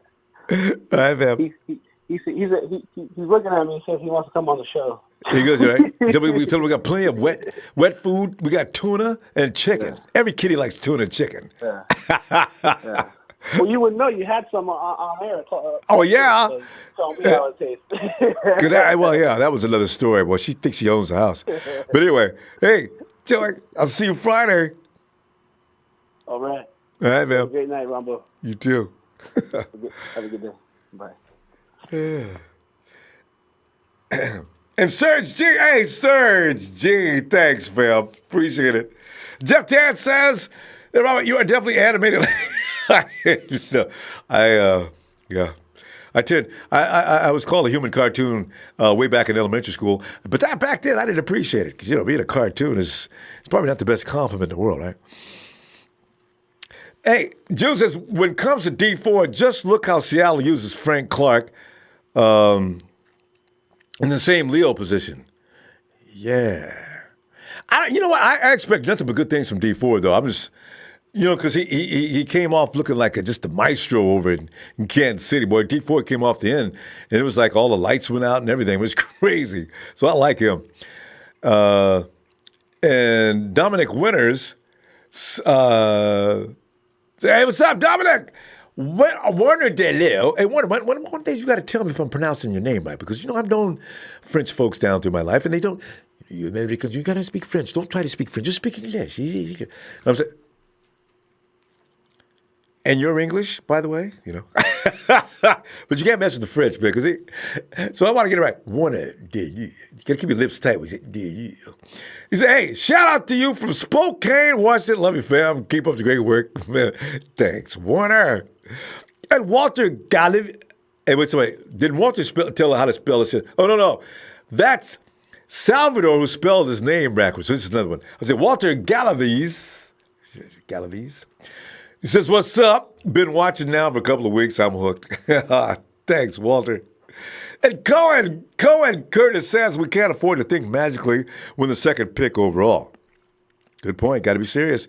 We are not great at picking in the first 2 rounds. Please, for God's sake, think within the box. Bosa or Allen spells playoff. Solidify that D. You're right. And we did good last year in the first round with McGlinchey. The first round, of course, as everybody remembers, was an absolute disaster. But we did well in the rest of the draft, though. Well, we're still waiting for Keller to finally come back to where he's supposed to be. And, of course, we got one of the greatest tight ends of all time. And we're okay. DJ Jones is coming in next year. We're going to see a lot from DJ Jones. I do believe this is a guy that's big, strong, has got athleticism. DJ Jones, by the way, can slam dunk. I've seen him do it. I put the video up on Twitter when he first got to us. He just walked his big body up there. Whew. Took him about 5 minutes to go up. He was going up to so. Bam! Don't that dude weigh over 300 pounds? Did he just jump up over the net? He did. So look out for DJ Jones. I'm glad he's finally getting a chance. Anthony Mariscal says Pettis about to have a breakout sophomore season like Kittle did. Everybody's expecting that now. See, Kittle's got us spoiled. Watch Kittle take it to another level. Because this is a guy that walked out on endorsements, particularly promotional opportunities. Guys, I'm done here. Off season's over for me. I got to get back to work. So, Hey, Will. Ronbo, what's up, man? Well, man, I'm sitting here talking major poo-poo like we do until middle of the season for the last 2 years when we're looking at 1 and 11, Well, Will, man, them days is over, man. And by the way, let us go ahead and have a moment of silence as Will's in L.A. watching Rams fans run around talking about, they signed Blake Bortles. And what's with talking to Clay Matthews, man? Hey, Will. And then Lamar Joyner left. Ndamukong Suh left. Talib got old. I mean, I can't, man. And people keep trying to tell me, man, you better nut up on the Rams, man. That's still a Super Bowl contending team. Man, come here. Let me tell you something, man. Give me this bar of soap. Open your mouth, man, so I can just wash it out there. What is you talking about? Have you lost your damn mind? I'm having fun with this. And Gertie's got arthritis. I don't wish arthritis on nobody. But I'm just saying the fact of the matter is, Gertie is the whole offense. Well, I'm done. I don't know. I lost my mind for a moment. I'm just, Will, go ahead.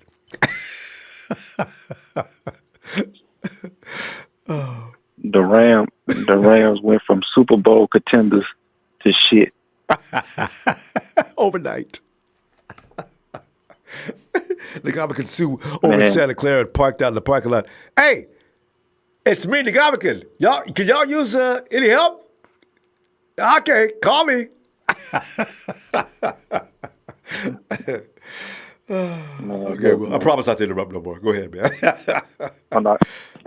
No, you good, Ronbo, you good, man. Hey, look, man, I just want to give a shout out to you, man. Appreciate what you're doing, man. You know, thanks, appreciate what Will. you do. So, hey, man, look, man, don't let Big Show. Don't let Big Show give you a heart attack and get your high blood pressure up, man. The man don't know what he's talking about. Doing it too. Man, look, man, whoever fan club he's in, whoever club these guys got, man, just kick the dude out. But the dude don't know what he's talking about, man. I'm trying to tell you, man, little dog. Man, look, man, I'm talking real low because I'm in the room with my 3-month-old, so I don't want to be too loud. But look, man, don't get y'all crazy, check, man, check this out, man. Do I have to say this in a different language? Like, I mean, look, the Niners are not. They not trading any running backs. Man, y'all need to chill out with that. Why y'all keep talking about these running backs getting traded? Man, these guys are not getting traded. The only person I can see going is Jeffrey Wilson. Yeah. You got to keep Coleman. You got to keep McKinnon. You got to keep Breida. And you got to keep Mostert because he plays special teams. Mm-hmm. Come on, man. Jeffrey Wilson's the odd man out. I'm trying to tell y'all right now. Quit talking about that. Yeah, probably Alf too. Yeah. But look, man, check this out. And another thing, man, y'all gotta quit talking about injuries. Y'all gotta quit complaining about players that John Lynch and Kyle signs and keep saying they have injuries. And like Bicho talking about Bosa and his injuries. Let me show y'all something.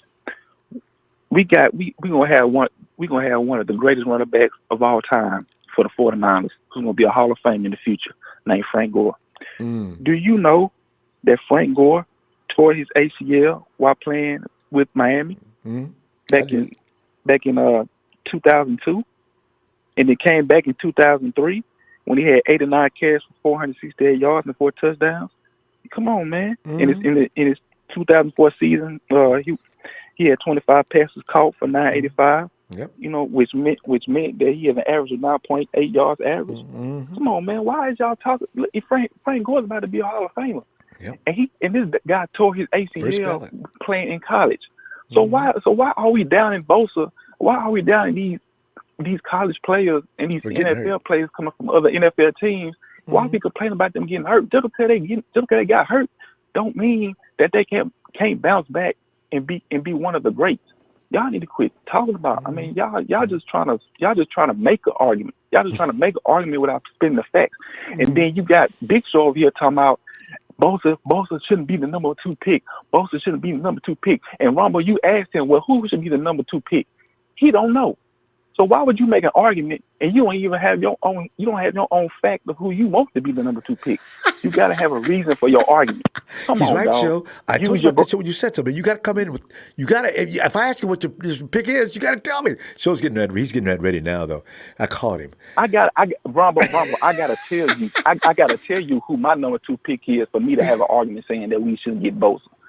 I should already have a player in mind that I think should be the number 2 pick instead of Bosa. But this dude want to talk about Bosa shouldn't be picked at number 2, and you don't have an answer for why he shouldn't. And you don't have a player. Right? Come on, man. Chill out with that dog. Chill out with that dog. Wait a minute. Wait. Will, I just realized he likes Rashawn Gary. Oh my God! Please do not call Ronbo. I knew you like that. Ronbo, Ronbo. Yeah. Do not give him a pen. Do not give him a pen number. And when you put up the pen, don't send no notification to his phone. Don't send nothing. Just don't send nothing. Just get on live behind his back. Just get on live behind his back. Don't talk about. Don't do it, man. Don't do it, man.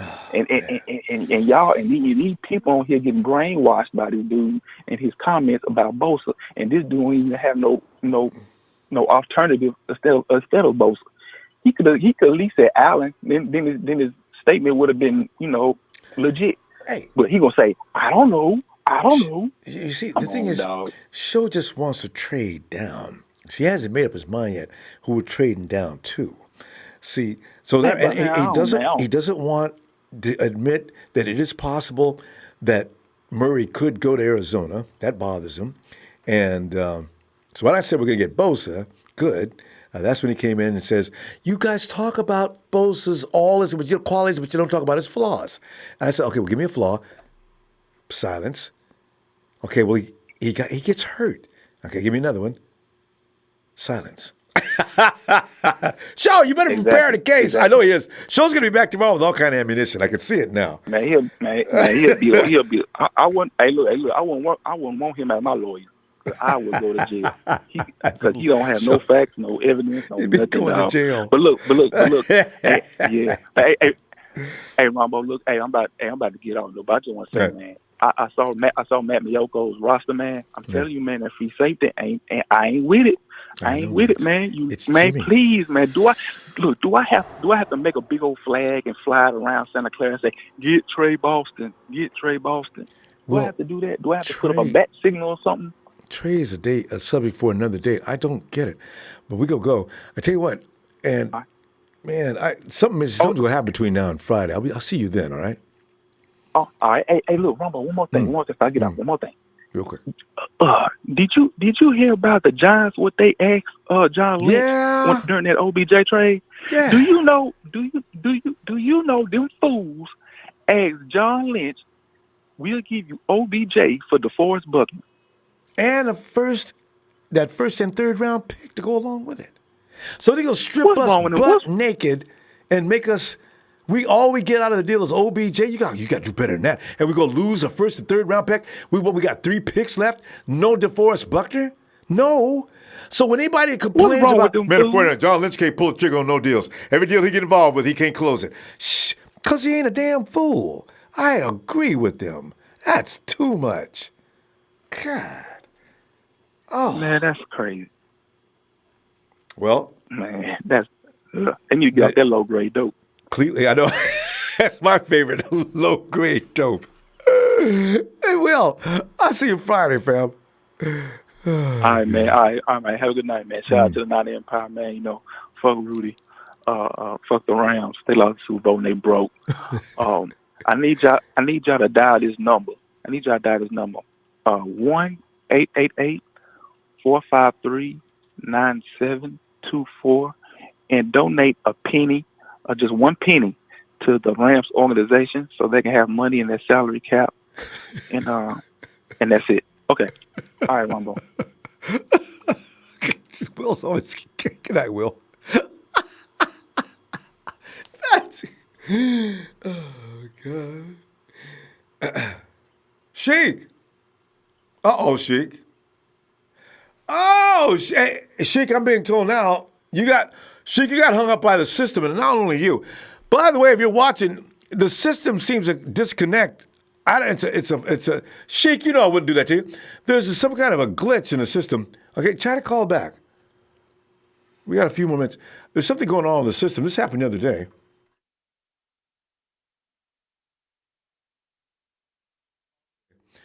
Well, guys, it looks like we're getting ready to call it a day. All right. Sheik, I'm sorry. Sheik, oh, my God, I'm sorry.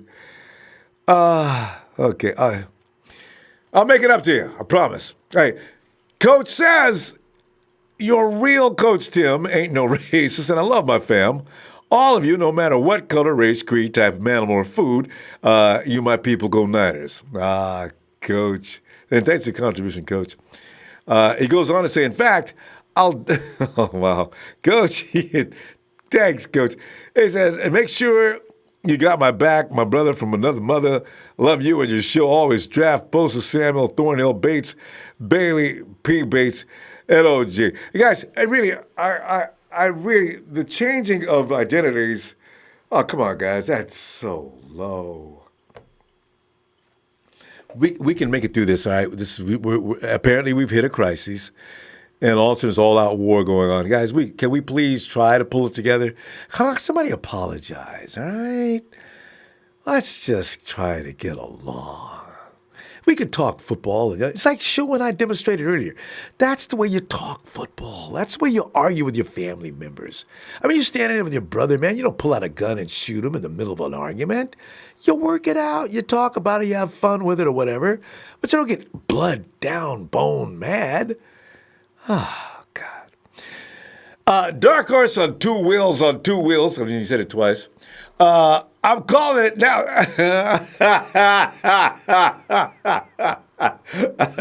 Hey, you know, it says, I'm calling it now. C.J. Beathard starts in week 6, which actually is a bad omen. We had that happen last year. You know, we're not going to call that name. We're just going to say that was predicted last year to happen, and it did. So we're not going to entertain this, guys. Whoa, we got to be careful. I think that's what might have did it. Oh my goodness! No. No week 7, C.J. Beathard. Anyway, C.J.'s got to beat out Nick Mullins. That's his competition right now, not Jimmy G. He's got to beat C.J. out. Or he's going to beat Nick out. Brandon Williams says, can't wait to see the D boast a sandwich buckler in the middle this season. Night Empire, Memphis chapter. OGs for life. What's up, Brandon?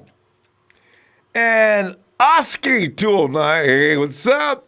You like that ad? I tell you, it's my favorite, one of my favorites. I got 2 I love to death. Thanks, man. And Ronbo Raiders Money, a.k.a. Jersey Joe. Oh, that's Leah. Hi, Leah. See, I got it right this time. I don't get your little girls mixed up anymore. Those are my girls. Hey, Ronbo, that badass, sexy, handsome Jersey Joe is being mean to me. Can you please tell him to stop? This reminds me of that commercial on TV. Was that insurance commercial where the dude actually sends himself messages on his phone service? It's getting stupid in it now. Hey, David Royce. Hey, David, what's up? Robert Gibby says DeAndre Hopkins is 6'1", and 215.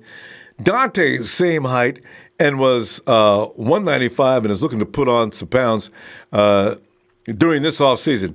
If he keeps that twitchiness but can beat press, we'll be saying Odell who? I'm telling you, man.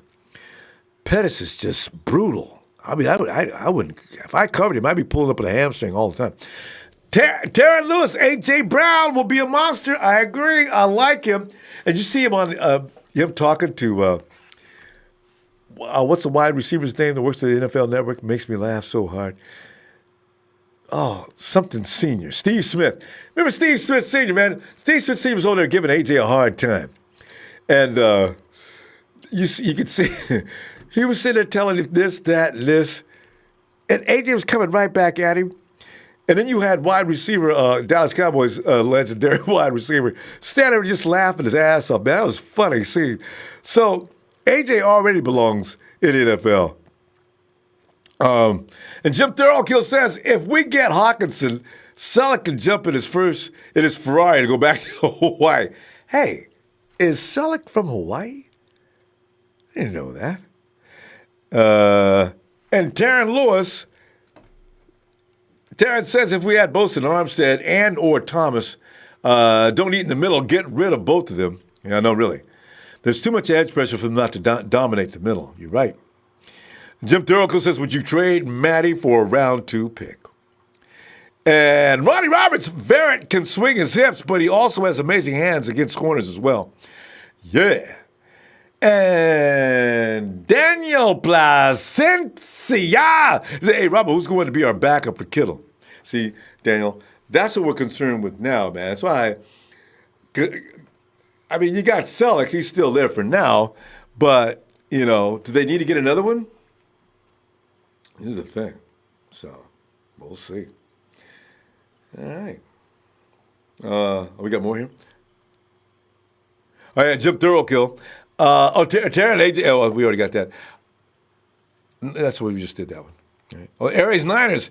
Cassius Marsh, Aaron Lynch visit the Raiders, too. Uh-oh. Cash is over there already? Hey, Aaron Lynch, that's right. Aaron is, the Bears, they got rid of my boy Aaron. Well, that's football. Fam, hey, don't forget to hit that like. We're going to sign off a little earlier tonight. I'll try to make it up on Friday. Get my system to see what's going on with that. I don't know why it's shutting people off like that. I forgot. Did not want you to wait that long and not answer your phone. I am so sorry. All right, try to make that up Friday, okay? Fam, Just have a wonderful night. Red and gold dreams, baby. Niners!